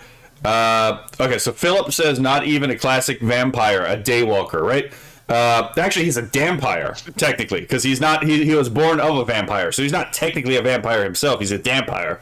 Spartanbot says the Silver Age comic that allowed Superman to shoot mini versions of himself out from his hands. Yeah, I remember that too, right? Oh my god, you had Death Battle and it had Sentry versus fucking Superboy Prime, and I'm like, man, Superboy Prime beat to death the guy who could literally just make mini Superman with all of his powers by vibrating his hands at the right frequency, right? Ain't no fucking way Sentry's gonna actually beat this guy. Let's see. Kionala says Superman and Lois is a case of dating your coworker. Not advisable, but fair enough. The Spartan bot clarified Millie. Hey, sometimes it works, sometimes it doesn't. Right. Spartan bot says Millie is the lady who played Supergirl. That's fair. I would never have known the name because. Well, I wouldn't have known the name because if that was the movie she put out, she's not worth me knowing about her, to be perfectly honest. All right, let's continue with the song. Let's see. Space Samurai Saga, Galactic Knight. Again, you're obviously talking about Star Wars here. And Star Trek. What about that was about Star Trek? Swap them out. Moving on. Swap them out, make it right. Okay, yeah, swap them out, and make it right. Again, this talks about this is the feminist critique. Instead of focusing on the patriarchal, right? You got to focus on the marginalized voices. This is all critical consciousness bullshit, by the way. Whether it be CRT, whether it be feminism, whether it be queer theory, whether it be post-colonial studies, whether it be fat studies, whether it be any of these other myriad of bullshit ideologies, right? Critical pedagogy. It's going to be the same thing. Instead of focusing on the traditional, focus on what they would assume to be the oppressor. Focus on what they believe to be the oppressed, right? So no one wants a Tony Stark. They want the Riri Williams. That's what they say. They want Riri Williams. Yeah, they're the superhero who was named after a fucking porn actress. Oh my god. No, not porn actress. A porn film, actually. Well, I forgot about that. It wasn't the actress. It was a porn film. Oh no, and it gets worse because he modeled the design of the actual character Riri Williams off his own daughter. Yeah, I didn't want to bring that up, but yeah, that's really what comic book readers want to read, right? Is a guy modeling a character after his own daughter and then giving her the most unlikable personality you can think of, where her entire origin story is, my teacher didn't victimize me, so I have to go out and I have to do villainous acts to pretend to be a hero, and then I'm going to name myself after a porn film. What the fuck are we talking about? Oh my god. God, I hate you. Can you tell I do not like Ironheart? No, what was the first clue? Right? Comics, games, or silver screen. Obviously, you're talking about like the industries that were subverted. Doesn't matter what it's been. Old fans grumbling, losing their minds. Whatever we've been kind of doing right now, right? Right? Oh my god, this is gonna be an hour-long video on a like 4-minute song, right? Let's see. When is it never? Of course, it's my specialty. I am, as some people in VC call, long form, right? But we don't There's listen. something for 'em. But we don't listen. We just shine. Funny juxtaposition of we just shine as every fucking metric tells them that they're failing, right? Because it turns out that, again... They're shine. They're burning in a blaze of glory.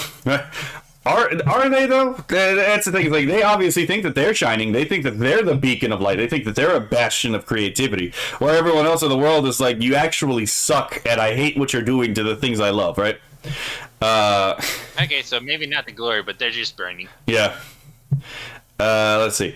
Spartan, hold on. Yanuka 12 says, "Does anyone like Ironheart? I have never met.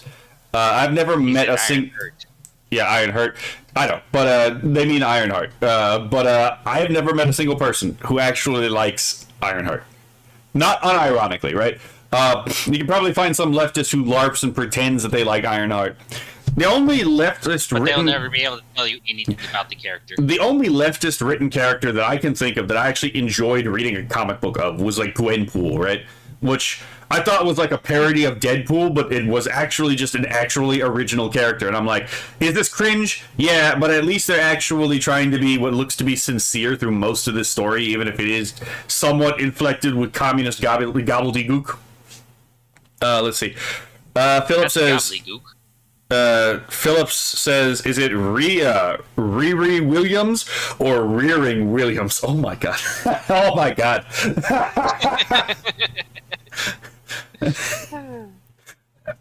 I might have to seal that for a tweet. Okay. So, but yeah, it's like they don't have to, they shine. They have the enlightened idea, right? We're the ones who don't know, right? They're trying to create the modern audience. They know the modern audience doesn't exist. That's why they're trying to obliterate all previous culture. That way, the only thing the new generation will ever know is their shitty writing. And so, therefore, the new audience will be the modern audience. The audience that has only ever known their subversive writing, and therefore believes all writing should conform to that style.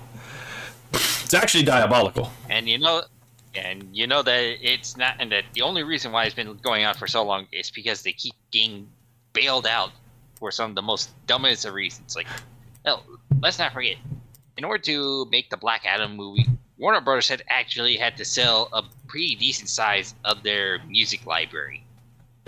Philip says, feel free, man. I'm going to, yeah. I will feel free. Continue. Yeah, it's like, in order to make the Black Adam movie, which also flopped, they had to sell off a pretty extensive collection of their music library. Like, the original song, What's New Scooby-Doo, Warner Bros. Doesn't actually own that song anymore. Someone else owns that song because that was one of the songs they had to sell. That's fucking wild. That movie made.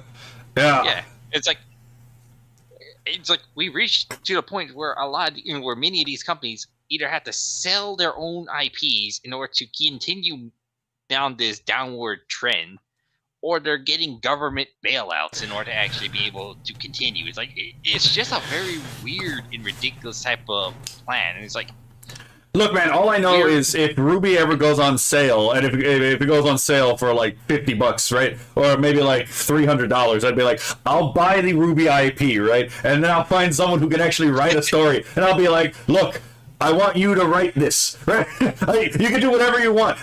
You can take 95% of the 95% of the profit. I'll take 5%, right? Just make this IP that I thought had potential at the beginning actually fucking work, right? Maybe that's the solution. As these companies these companies need to start selling off their product. Maybe we need to start sniping the cheaper ones, right? problem is, it's like they're not. The problem is, like, I know, it wouldn't have been affordable. I am aware. No, not even if it'll be affordable or not. because you can basically potentially take out loans and recoup your interest by finding good people who actually. The reason why we can't do it is because, like I said, someone else owns the What's New Scooby Doo song IP, but it's not. It's not some. I did say some rando, but it's not some rando inside our type of deal. It's a rando that these people are buddies with. I know. These people are recent. Yeah, they're circle jerking sales. I am aware. This is a plan about how to manipulate stakeholder free capitalism, which is, by the way, not actually capitalism. Stakeholder capitalism is just another expression of managerialism and Deng Xiaoping theory, but, you know, that's a conversation for another time that I could probably spend several hours on. So let us continue, right? Oh, my God. I'm definitely going to be late to that thing, but I'm going to have fun being late, right? Okay, so here's where we need to kick back up, right? Okay. Yeah. So let me know when we're at the end of this section. Chicken it and make Will do. a gay. That's the answer every day. Movie show legacy game. Put a chicken in and make a gay. Flop or fail, we never.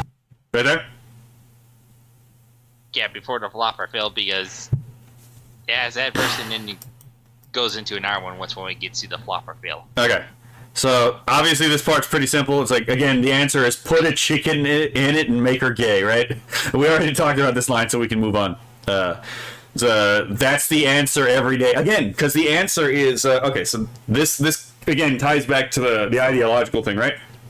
It's like, why do all these ideologies want revolution? Well, all of these ideologies want revolution because they're ultimately polylogists, right? They don't believe that it's possible for two different classes that are in dialectical opposition to each other to actually understand each other, right? Why is revolution the only way to overcome the bourgeoisie? Why is negotiation not on the table according to the Marxists? Well, it's because the proletariat have something special called class consciousness, right? They have the critical consciousness. So there's a specific way of understanding the world that, by the way, they believe to be completely true. And if any of your empirical testing shows that it's not true, then you just didn't understand the idea well enough. So it's one of those things where it's like it's a priori true. It doesn't matter what your sense perception says.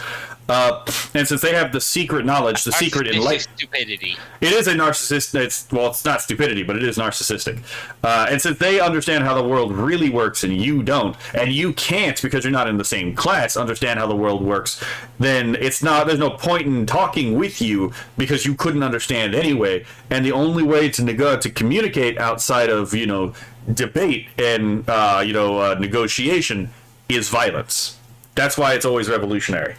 And again, that's also why, by the way, when one of their own class turns on them, you ever seen anyone like these queer theory groups and they meet a conservative gay or someone like Blair White who's like a 90s Democrat, and then they have such a virulent hatred, right? Then that's the reason. It's because they're class traitors. They have that intrinsic understanding, right? They're part of the class. They should be class conscious. But instead, what ends up happening is that instead of joining them, the person who should have access to the mystical knowledge decides, nah, I'm not going to join you actually, because it turns out you're retarded, right? So that's why they hate class traitors, to be perfectly honest.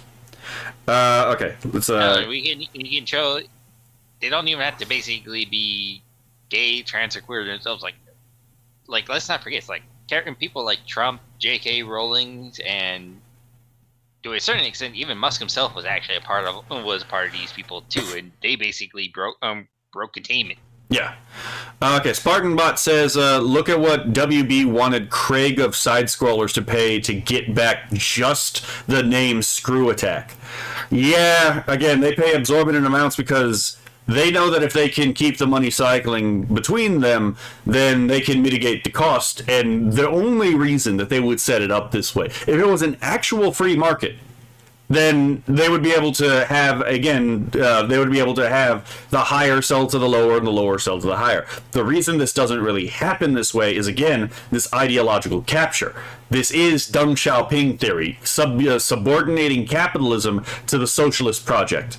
Let's see, Kionala, what does dialectical mean? So, dialectical means two different things depending on what specifically you're talking about, right? Classically, it means any formal system of reasoning that arrives at a truth by the exchange of logical arguments, right? So it's like technically a dialectic in a good faith, right? Classical style would be like, I give you arguments for why I believe something, someone else gives arguments for why they believe it, we are in tension with each other, and we try to actually like come to a reasoning of the truth by giving actual reasons to each other and working through the premises thereof, right? That's what it means in classical philosophy. In the way I'm using it is I'm using it as the Hegelians use it, because these are the people like the progressives. The progressives are Hegelians. Now, the way that they mean dialectic is rooted in people like Immanuel Kant, who believed that the way that we arrived at truth was we would move through contradiction.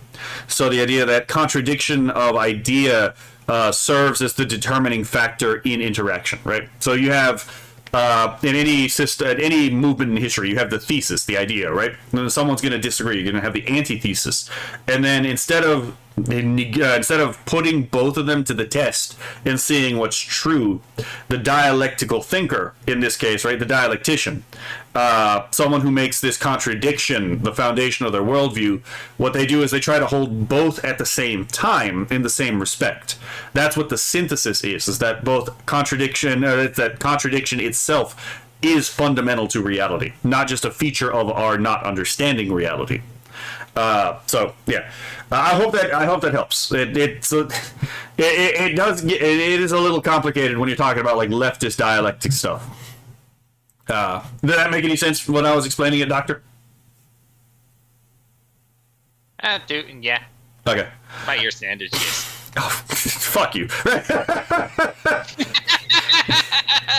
So that's the answer every day again, because they have the enlightened idea, right? Let's see. Yeah. Movie, show, or legacy game. Again, where it's like with the comics thing earlier. Just industries that they subverted. Hello, Canuck. Evening, honorable chatters. Agreed, right?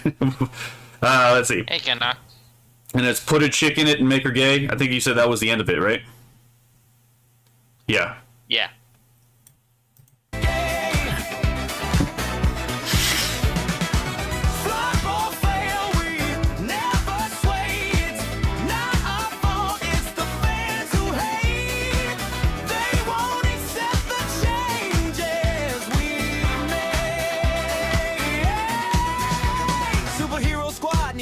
Right here. Okay, so yeah, this is actually interesting because this actually explains how the inversion of reasoning actually works, right? So obviously we're talking flop or fail. Yeah. So flop or fail, we never sway, right? So it's like literally ignoring the consequences of our actions, literally ignoring the feedback of the people giving you their money, right? You know, the representation of their time if they work hourly, their productivity if they work commission. You have a good night, Yanuk 12. What was it? Like your availability. If you're being paid salary, or even people's faith in your work, if you're being paid commission, right? That's what your money represents based on what you're paid for. And yeah, when someone buys your product, that's what they're giving you in exchange through this medium we call money, right? It's a physical representation of that thing you're exchanging. And then they're saying, flop or fail, we never sway. Yeah, like I said, it's like with the Black Adam movie. Warner Brothers, in order to actually get the money to make that movie, they had to sell off a decent chunk of their music library. You'd think that the fact that they had to do that in order to make another flop would have actually told them, like, hey, we're not doing something right here. No, they're still continuing down this route. I would agree.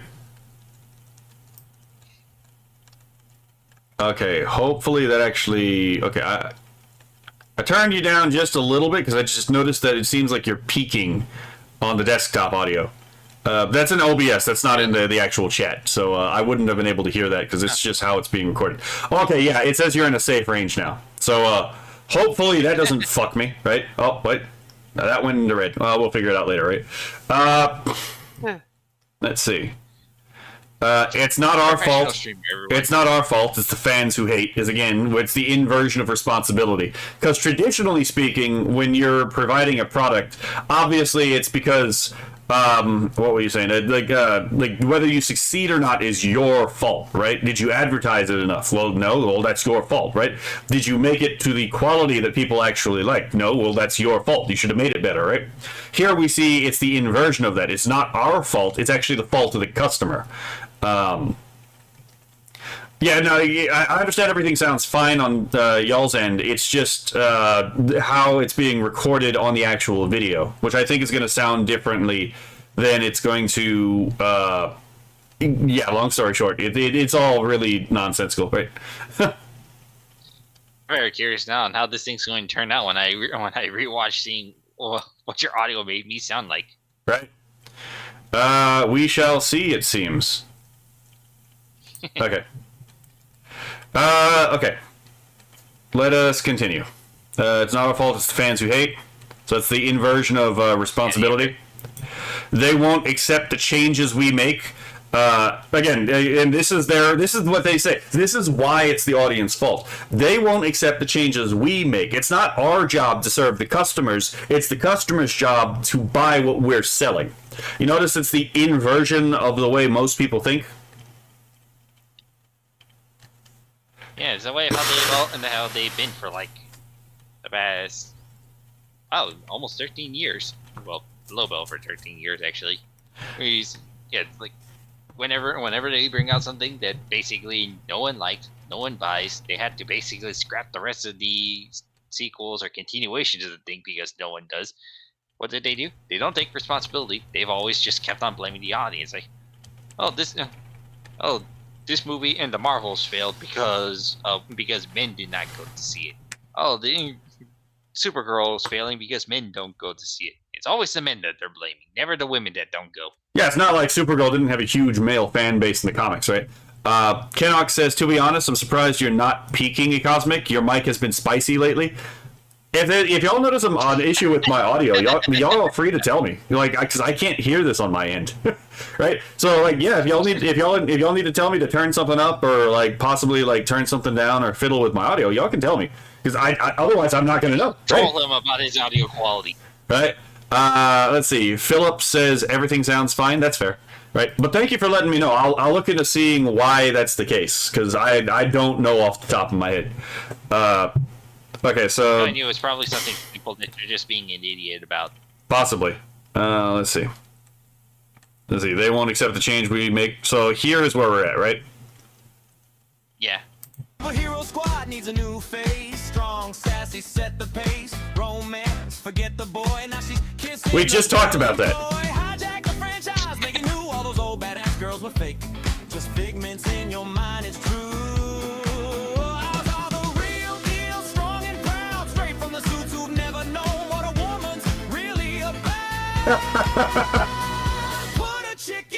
That's where the verse ends. Okay.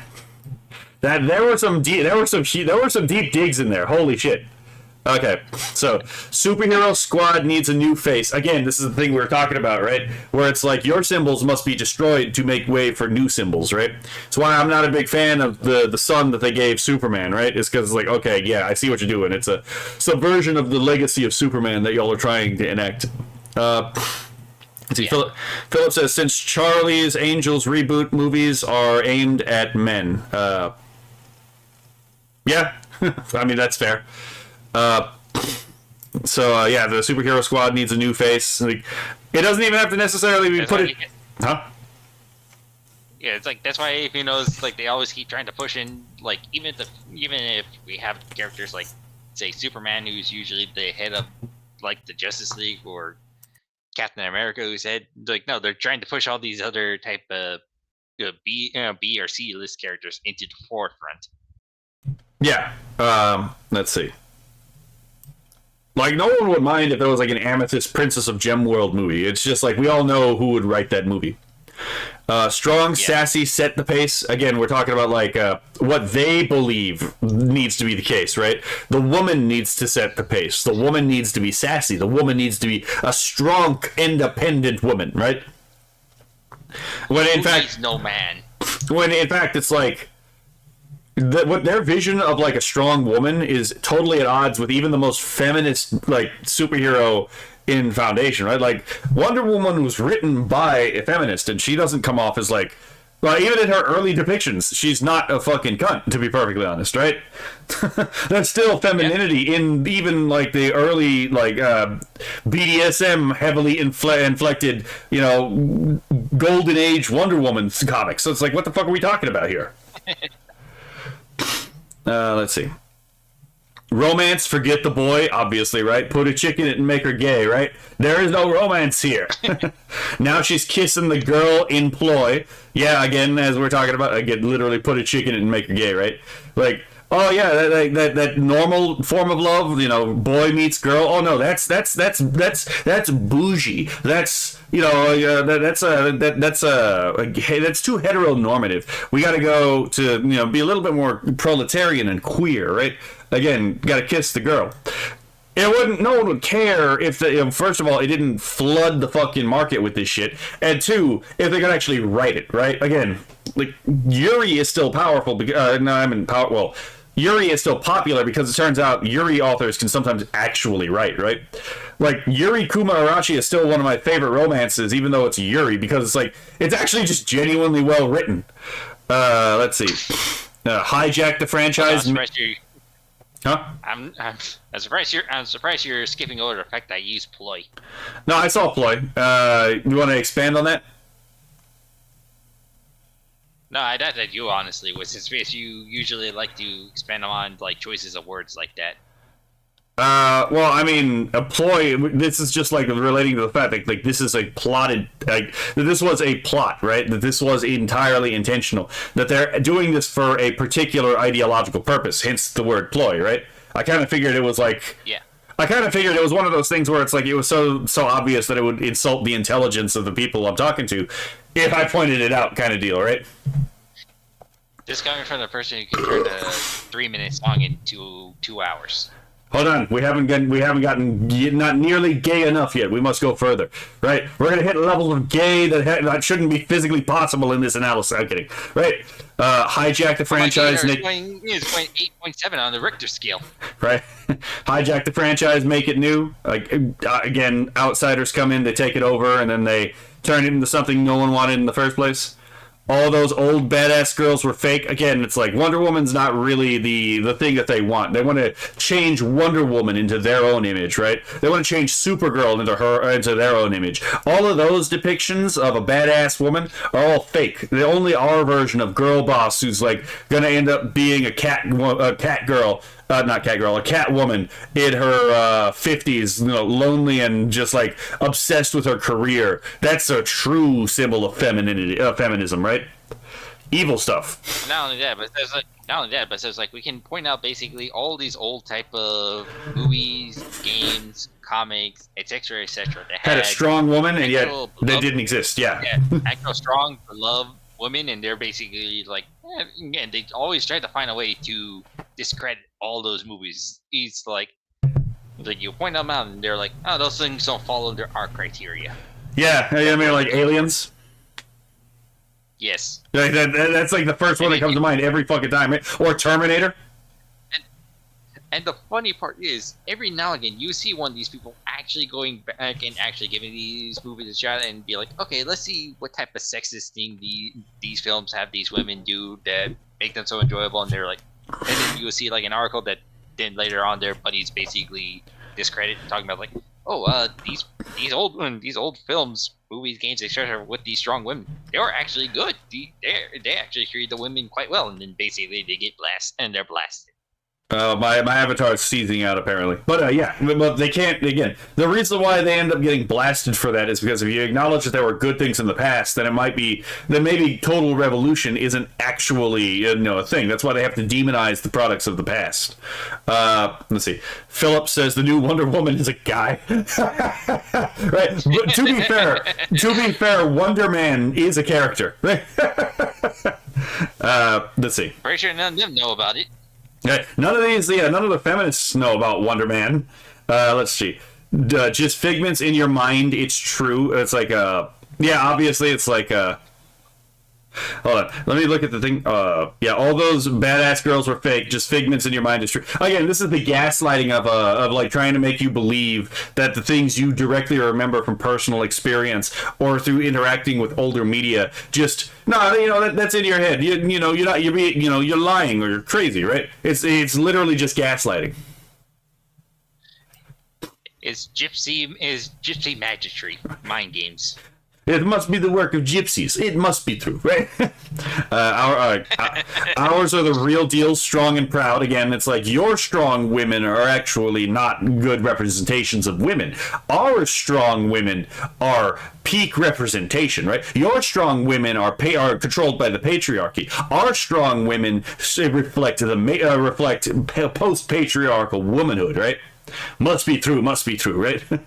This all stems from the work of gypsies, right? It was not actually the Jews that did this. It seems to be the work of gypsy witches, right? Okay. Just like go from one extreme conspiracy theory to another, right? So actually, you're not going extreme enough. Straight from the suits who've never known what a woman's really about. Again, it's this whole thing of like these people can't write of like a woman to save their lives, right? It's They just can't even tell you what a woman is. literally they can't even tell you what a woman is, right? How can they know what a woman's really about if they can't tell you what a woman is, right? A woman is only known through apophatic reasoning, right? You can only know what a woman is by what it is not. You can never know what a woman is by what a woman or what they are. Because if you knew what they are, then you could exclude on the basis of positive information. But no, you can only exclude on the basis of negative information, of what the thing is not, that we know it's not, right? Except if you say a woman doesn't have a penis. In which case, that apophatic reasoning just doesn't count, right? Oh my god. I honestly wish you could hear the audio that you were bringing out there. And I think I have no way how to describe it other than basically a screeching chimpanzee being attacked. I'm pretty sure that wasn't on the stream, but on my audio, it was just like that was just a very bizarre sound you were making. Look, man, it turns out instead of chimping out, like, a couple days ago, I'm chimping out now, right? Oh, my God. Okay. Back to the song.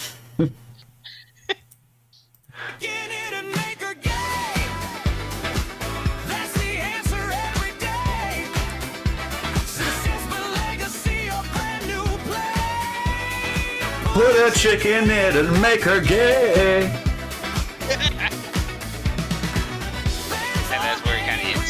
Okay. Again, this song is a fucking bop. I love this song. Okay. So. I had a lot of fun making this song. So, that's the answer every day. We've already talked about that, right? Successful, legacy, or brand new play. And here we get to it, right? Successful, legacy, or brand new play. So these are distinct things listed out, right? So, like, take something successful, put a chick in it and make her gay. We have something legacy, put a chick in it and make her gay. Brand new play, something actually entirely new, like Nimona, right? Everyone kind of forgot about Nimona on Netflix, right? The whole trans allegory cartoon. Put a chick in it and make her gay. Trans in this case, but put a chick in it and make her gay, right? Just yeah. Even the new shit, it's like, but is there a chick who's gay in the story? I mean, I don't know. It's not even like it's not even just Western stuff. They like, as we've seen, they keep trying to force their way into these foreign companies, and trying to force this thing into them. Like, oh, let's not forget they did several blasting of Black Myth Wukong because they did not hire any DEI representatives. Rare Chinese W. Kennock says Ghostbusters is one that comes to mind. Yeah, I could. Obviously. I think that and The Last Jedi are kind of the two examples everyone brings up. I worked a job where I was subjected to having to watch, because of the nature of my job, I had to watch the all-female Ghostbusters. I was not a big fan, and I spent nothing on the movie. The movie was literally paid for me because of the job, and I still felt as if I needed a refund. Yeah, it's like I watched the movie for free too. I basically fell asleep halfway through the movie and did not miss anything. So we're on fans are angry, right? Yeah. Okay.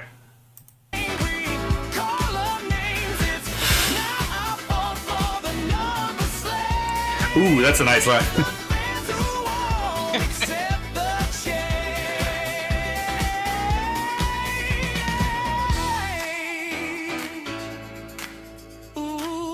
And the verse ends right there. Damn, that carried on. There was some air in those lungs. Holy shit. Okay. So fans are angry. Call them names. It's like you're being a bigot. You're a sexist. You're an Islamophobe. Right? It depends on what exactly is going on. But yeah. Oh yeah, they did make that one Muslim character a lesbian too. Fucking hell, mate. Anyway. I guess that one character is anti-Muslim. Right. Kenok says, I didn't watch it, and I don't feel like I missed anything. You definitely didn't. Yeah. I had to watch a couple of really bad movies for a job I used to work at, and I was like, can someone else do this? Like, I get it that everyone has to do the movie rotation at some point, but I've made it very clear that I have no interest in any movies coming out in theaters. Okay, let's see. It's not our fault for the number slain. Obviously, it's like slain as in like slay queen, right? But in this case, it's like slain as in like, no, it's our project that has been slain. It's our numbers that are being killed, right? Because it turns out we suck, and that's why it says it's not our fault for the number slain, right? It's not our responsibility that we produced a product no one wanted. It's the audience's fault for not showing up, right? And actually, I think I've heard people say exactly that. Right? I think I've heard people say exactly that. It's the audience's fault for not showing up for this, right? Yeah, it's like every single time that one of these flops happens, they always blame the audience. Almost always white men. Right. Even though women don't show up for these films either. Even though black men don't show up. Asian men. Basically, pick the color of the rainbow. None of them show up. Yeah. So it's the fans who don't accept the change. Again, like, the fault isn't us for changing the thing that people loved. It's their fault for not accepting the fact that we changed it, right? Kenok says, why won't you spend on our terrible product? You're not wrong. That is exactly what's going on, right? Make products great again. And then here, so this is about where we should be. You didn't ask for the U or the A, right? Yeah, I did not ask Suno to do that. It just decided to put it there, and I loved it.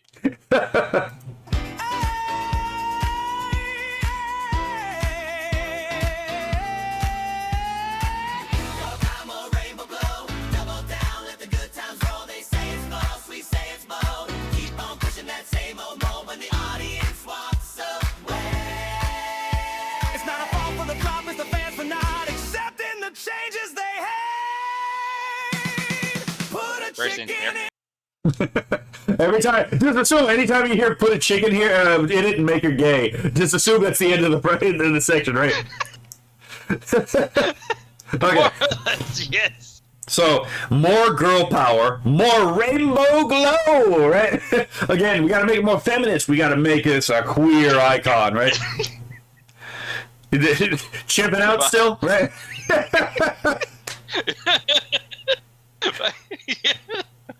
Well, it wasn't really chipping out this time. It's basically it sounded like at that time you were trying to muzzle a dog. Oh God. Yeah. Yeah, it's like you're trying to muzzle a feral dog there. I mean, fair enough, right? Oh my God.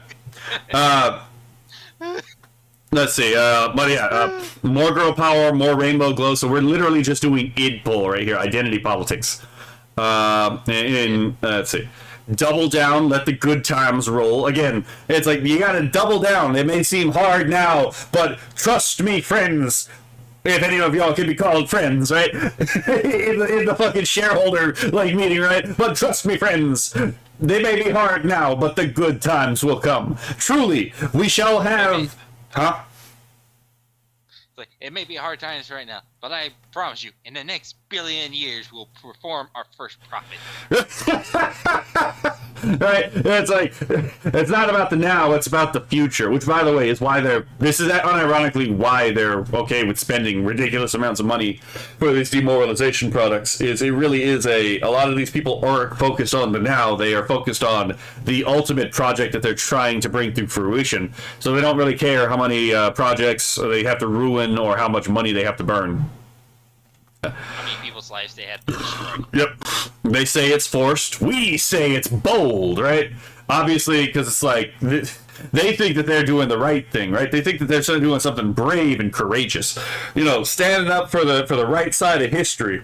Where it's like everyone else can just see it's like, nah, you're doing this for ideological purposes. This did not belong in the project at all, right? You're more fake and gay than the products you reproduce. Right?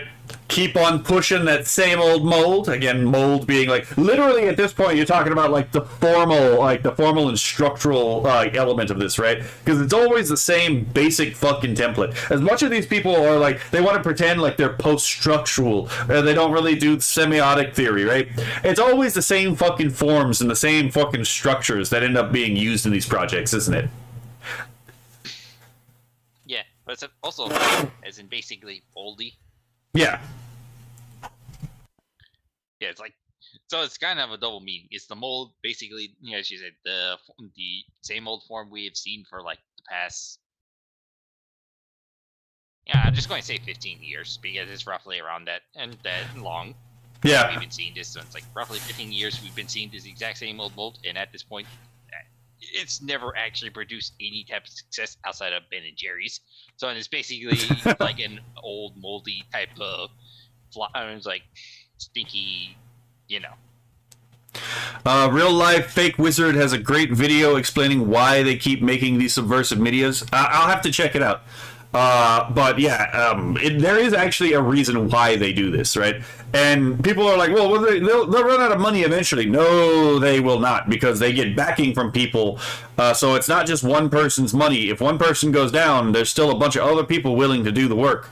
You are not yet nearly out of, even if like the market changes in terms of like, again, the customer base just stops buying this shit, they're still going to make it. And then they're going to find out where you're going and they're going to try to subvert that too. So, again, these people are ideologically motivated. They don't care if they destroy themselves to make their project come about, right? Let's see. Which I absolutely hate, because like if there was any other people basically doing this thing, this amount of flop would basically, like as I already said, like Warner Bros. Had to sell a big chunk of their music library to make Black Adam's. Like, I don't care how much you love people love Warner Brothers type of products. If they weren't actually being bailed out on these things, they would have closed down years ago. Yeah. Because of all this. Same thing with. Even Disney would have closed down years ago because of all this BS. Oh, don't tell me about better timelines. A timeline without Disney. A timeline where all the Disney products would be free and essentially without anyone who could claim authority over them. Don't give me hope. Right? Don't give me hope. Anyway. A timeline where they weren't actually stealing ancient works and calling it their own. Right. It's not our fault for the flop. Again, we're doing the inversion of responsibility. It's the fans for not accepting the changes they hate. Again, they're the hate. They are literal haters, right? They hate, so they hate what we made, so they're literal haters, right? Also, it's funny enough. There's two movements that go around here, and people usually get thrown off when I talk about this, but if you study critical theory, right, there is actually, when I say that it's in every aspect of reality that they criticize, I'm not fucking joking. There's a field of study in academia called fandom studies, which is basically applying the Marxist class studies to fandoms and examining the tension between creator and consumer, right? And so you can apply this both ways in this Marxist framework, right? Well, since the creator relies on the customer in order to provide the money to keep going. Well, in a sense, the creator is actually oppressed by the customer because their creative capacity is actually limited by the taste of the customer. So in this case, the bourgeois are actually the multi-million-dollar company is oppressed by the penniless customer. Right, basically, right. But there's also the counterpoint when they're talking about like canonicity, right? It's like, oh, what defines canon? Is it like I'm not joking. Even he didn't say this. But funny enough, and I would suggest to anyone who's interested in the subject.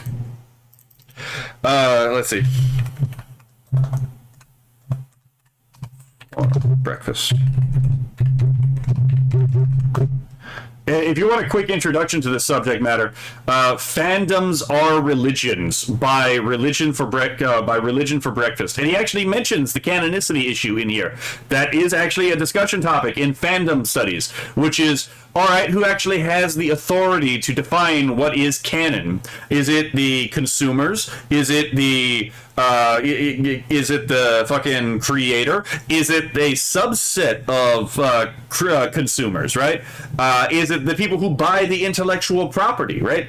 And I mean, that's all interesting conversations, but you apply the Marxist class conflict there, and again, you get the whole proletarian bourgeoisie conflict, and just apply it to the canon right here, right? It's like, oh yeah, why does the people who originally made the thing get to be the ones to define canon? Why aren't head canons canon, right? If you ever wonder why some people get like overly like deranged about their head canons, there you go. It's Marxist class conflict applied to the canonicity issues. It's like, oh yeah, it's bourgeois for the creator to define what's canon. I'm the proletariat, so I get to decide what canon actually is. I have the secret knowledge. I know the characters and the story better than the creator does, right? Or, again, the thing with the creator versus the people who actually bought the thing for the ideological project, right? The people who bought it for the ideological project, well, they're the proletariat, right? So they're the ones who actually get to decide canonicity. It all goes back to just apply the class conflict to a different field, and you can figure out a way to make Marxism work for that field. It is ridiculously parasitic, and that's why it's like, yes, it is communism 95% of the time causing the fucking problem, right? So long story short, we were considered the villains, even though all we want is basically them to continue with the source as it originally was. They're considered the good guys, even though they're the ones who actually send death threats and actual little dangerous stuff to creators if they don't put enough screen time of their head canon into their works. Yeah. So, but there you go.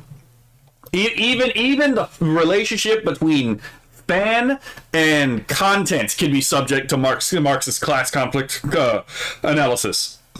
Let's see. I think I see what's already coming on here. So, okay,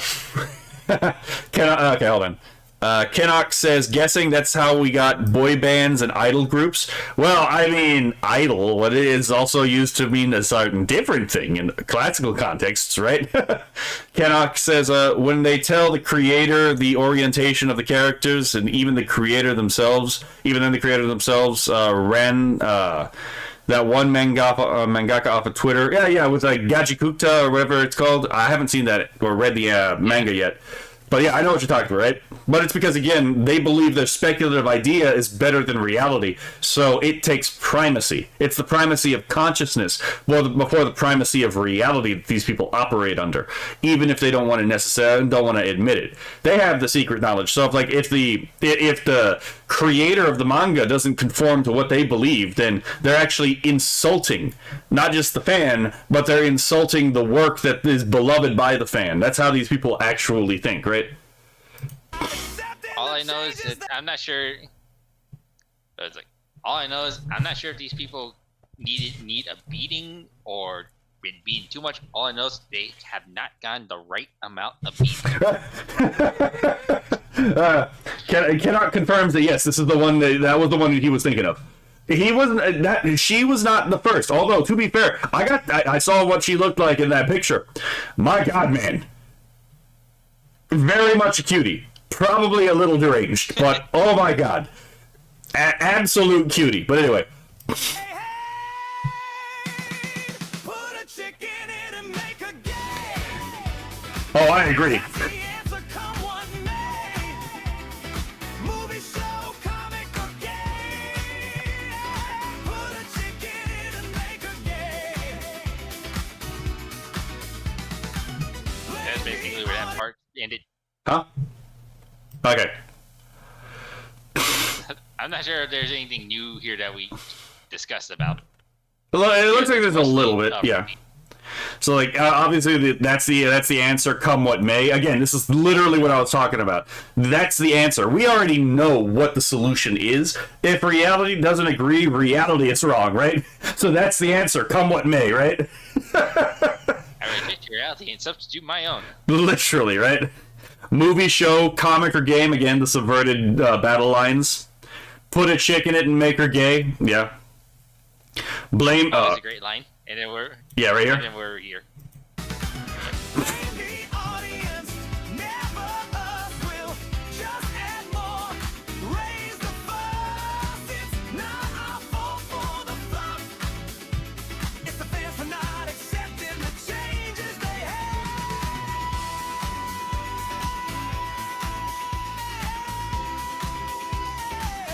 Oh, he got some lungs there. Put the word in long. Yeah. It just nice to do it on its own. Make her gay. Yeah, that's a new corporate way. I actually like that we left the and off. Yeah. And then we're basically at the end of the song. Alrighty then. Alright, let's go back here. Okay, so we are right here. Obviously, put a chick in it and make her... We're further back. Oh yeah, we're at blame the audience, never us, right? Yes. Okay, so obviously, again, we're talking about the inversion of responsibility. It's not the creator's fault for sucking. It's the audience's fault for not, embracing the suck. Let's see. To be very blunt, right? We'll just add more, right? Even if we fail, we'll just continue doing more and more. And for the stuff that you already don't like, we'll make it even more, right? Double down, as you said, right? Yeah. Raise the fuss, and obviously, like in this case, they're talking about like the fans can raise the fuss, but the corpo can also raise the fuss by, let's be fair, paying for bad actors to raise a fuss in their favor, right? Yep. Let's see. It's not our fault for the flop. Again, no accountability, right? Corpos, much like women, no accountability, right? Or at least a stereotype. I've met some women who can take accountability. And there's some corpos who can take the responsibility. Let's see. For the most part, it's basically the cross to the vampire. It's the fans for not accepting the changes they hate. We already discussed that line elsewhere. Powerful lungs on the hate. Right. Yeah, that's the new. Yeah, that's the new corporal way. That's the thing. It's the new corporal way because corporations didn't always function like this, right? I'm not a big fan of corporations, but so a lot of these corporations back in the day, they were actually merit based, right? They actually cared about success. But now, caring about success is secondary to the idea. Yeah, it's like back then, if a series was actually doing terrible, they would actually either find a way to rework it to good, or just toss it. Yeah. Altogether. But nowadays, like the works that actually succeed, say what you want about Zack Snyder, but it's that if you talk to the people who worked at HBO Max, when that Justice League movie came out, that site was crashed for 6 months. I did bring this building, even when they added more servers, more people to actually work on site, everyone who worked on there who actually spoke publicly kept saying it was that one movie that kept crashing the site because so many people were going to HBO Max just to see that one movie. Yeah, you know what? I might actually also at some point, because I actually think that the Schneider movies get a lot more hate than they actually deserve. I'll actually probably in the future react to a couple videos that were defending the Snyder films, because I can add a lot more to them, because you and me have experience of like asking people, why do you hate this film, and then just systematically deconstructing every complaint that they make, right? Sometimes it's even just pointing straight to the fact they didn't actually watch the movie, right? Right? I've had so many fucking examples of that. I won't say exactly who, but so we do have one person that we are close with that basically was telling us that they hated the Batman v Superman movie and was giving all the type of statements. One of the things that she brought up was basically what complaining about. She did not understand how Luthor's plan kind of goes, and I kind of had to point it out to her that he basically spelled out. He literally, when talking to Superman on that roof, literally spelled out how he did his entire plan. Yeah, and it was like literally. Was not exactly secret. It was literally explained in the film, and it was not exactly whispered. It was literally shouted to the heavens, right? It was as a hammer to the face. Yeah. Hold on. Okay, so Kenok says she was a baddie for sure. Oh, she was absolutely. Yeah. Look, man, she may have had some mental issues, but she is a baddie. I might take the risk, right? She said, repeat the message until it becomes true. Yeah, that's effectively how this propaganda works. Hello, just someone. It's basically brainwashing. Yeah. Hello, just someone. 1038 says, cash based, I'd argue. Doesn't matter the source. If the money is coming in, they are doing their job perfectly. Even if that's money for DEI initiative. If money is coming in, profits don't matter. Is what I'm saying. You're right about that, because again, if they're getting money, they're doing their job, right? But that's kind of the thing. That's what makes this so devious. Is it's the communists has figured out a way to get capitalism to work in their favor. Right? Deng Xiaoping figured out how to do it. The managerialists had figured out how to do it. Technically, not even capitalism. That's my point, yeah. Let's see. Kenok says that's why they keep repeating things when they finally get arrested. You know what? I never put that together, but you know what? Yeah, it is literally I reject your reality and substitute my own, right? It's literally just trying to spell cast. That's actually funny. The muzzle dog's back. Also, before you move on, I would like to point out the AI. Wait, I think you skipped a few. I think you skipped a line or two. Oh, did we? But I was going. Oh yeah, we did. Okay, keep going. But before you go to that, go back to the line beforehand. I may have lost where we were. Okay, so blame the audience. We'll just add more. All right, hold on. So that's the new. Yeah, right there. Okay. Go back to the line that we were originally on. The new corporal way when I was trying to say. You're doing this on purpose. Yeah, I'm doing this on purpose. From the beginning, I was doing that on purpose. Long story short, what I was trying to say was, I don't remember what the AI put there, but instead of new, it had some other word that I didn't think it fit. I don't even remember what word it put there, but I decided to change it to new because I thought that fit way better. You know what? That is a good point. Sometimes you do have to make even if you're letting the AI write most of the lyrics. Sometimes you may got to make tweaks to the AI's lyrics because it's like, hold on, there's an obvious spot that got missed here, right? This song's basically the song I did the second most amount of tweaks I've done so far. Kenok says, maybe if I cast the spell harder, right? Unironically, right? Again, they put primacy of consciousness, their own perception, over primacy of reality. Boo Huckley says, is there enough... reality and let's do my own. Boo Huckley says, is there enough fairness stream? Oh, good lord. Okay, so let's keep going. Keep on not dancing anyway. So that's an interesting line, obviously, right? Keep on not dancing anyway. I kind of want you to explain this one. Essentially, it's as basically as it says. Like it's like if you're dancing to work, you're basically siding with them. These people don't care about you. They don't mind if you basically go away from what they're producing. Fair enough. Okay, because I was like, hold on, my brain isn't really processing this one in a way that I think is all that plausible, so I'd have to ask this one. But yeah, So basically, it's like we don't really care whether or not you're on board. It's happening anyway. Yes. Okay. And you can just basically, and all you can do is just stand there and take it. We're still going to do it. Yeah. Okay, so that seems to be the last verse. Okay. Yeah, that's where the song ends. Alright. So now, as is customary on this channel, we shall watch it again, but this time, since I have a bit of crunch for time, we will just let it play through so everyone can hear the song uninterrupted. Alright. Okay, go ahead. Hollywood, what's the move? We got the formula, baby. Hey, take a classic, dust it off, give it a shiny new coat. But the heroes gotta change, rewrite the story note by note. Spiderweb swinging, nah, not today. Put a chicken in and make a gay. Space Samurai Saga, Galactic Night. Swap them out, make it right. Comics, games, or silver screen, doesn't matter what it's been. Old fans grumbling, losing their mind, but we don't listen, we just shine. Put a chick in it and make a game.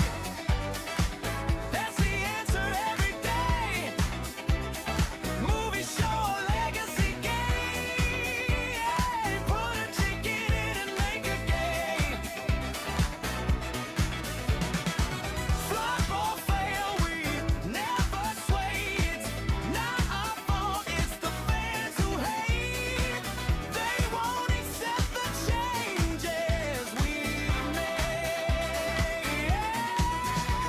Superhero squad needs a new face. Strong, sassy, set the pace. Romance, forget the boy. Now she's kissing the girl employ. Hijack the franchise, make it new. All those old badass girls were fake.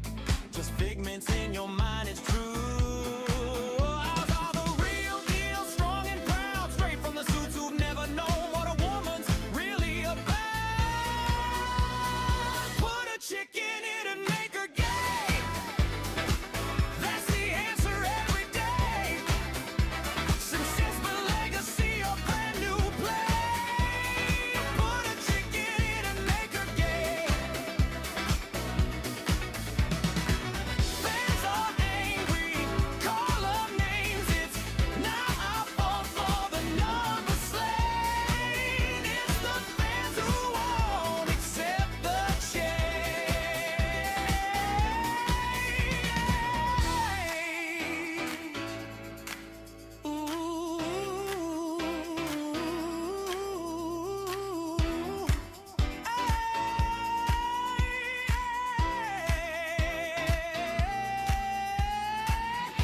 I'm a rainbow glow, double down, let the good times roll. They say it's false, we say it's bold. Keep on pushing that same old mold when the audience walks away. It's not a fault for the drop, it's the fans for not accepting the changes they hate. Put a chick in it and make her gay. That's the answer, come what may. Movie, show, comic, or game. Put a chick in it and make her gay. Blame the audience, never us. Will just add more, raise the fuss. It's not our fault for the flop.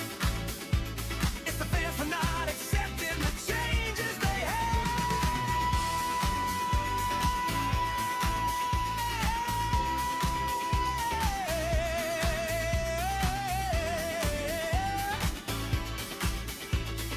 Put a chick in it, make her gay. Yeah, that's a new couple way. Keep on not dancing anyway.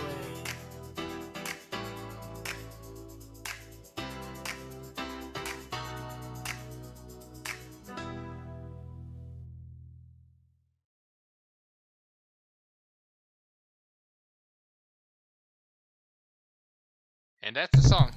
Alright, Ed. So that will... Hold on. Okay.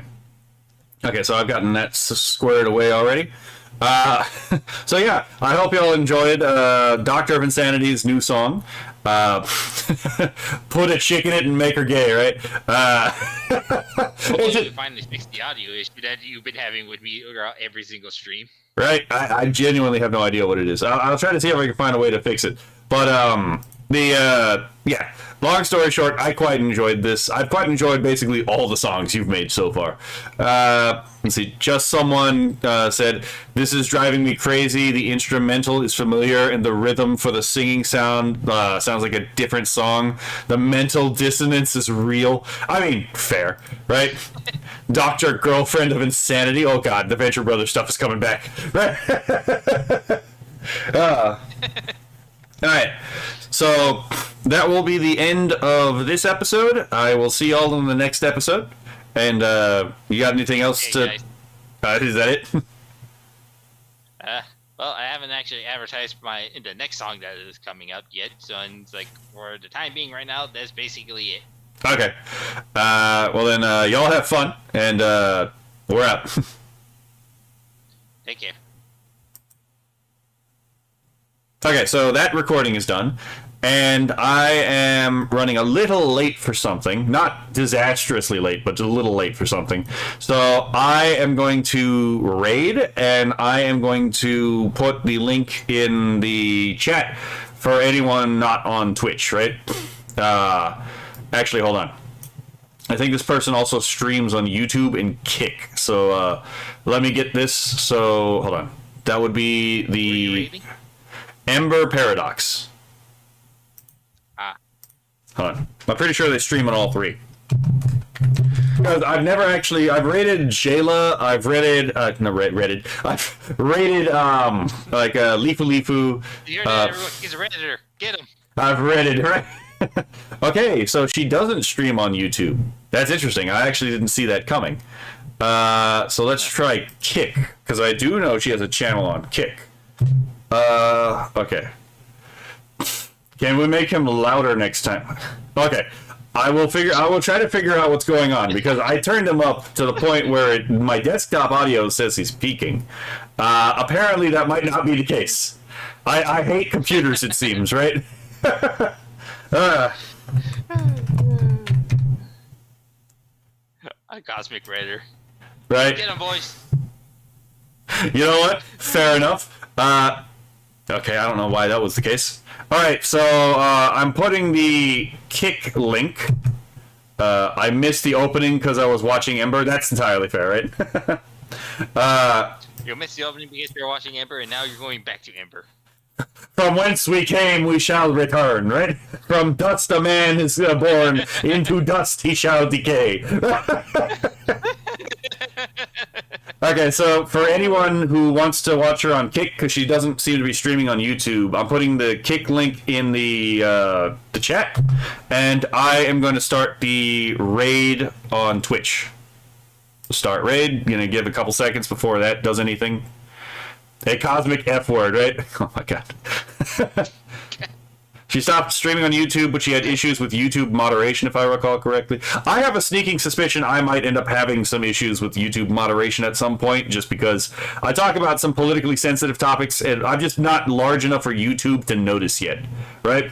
They noticed when I was criticizing pedophiles in Iran. They haven't noticed me criticizing pedophiles in the United Kingdom yet. So, you know, eventually they probably will. Cosmic is a roach hiding in the shadows. You have a lovely day, fellow. All y'all. Let's see. All right, I'm gonna start the raid now. Y'all all have a lovely day.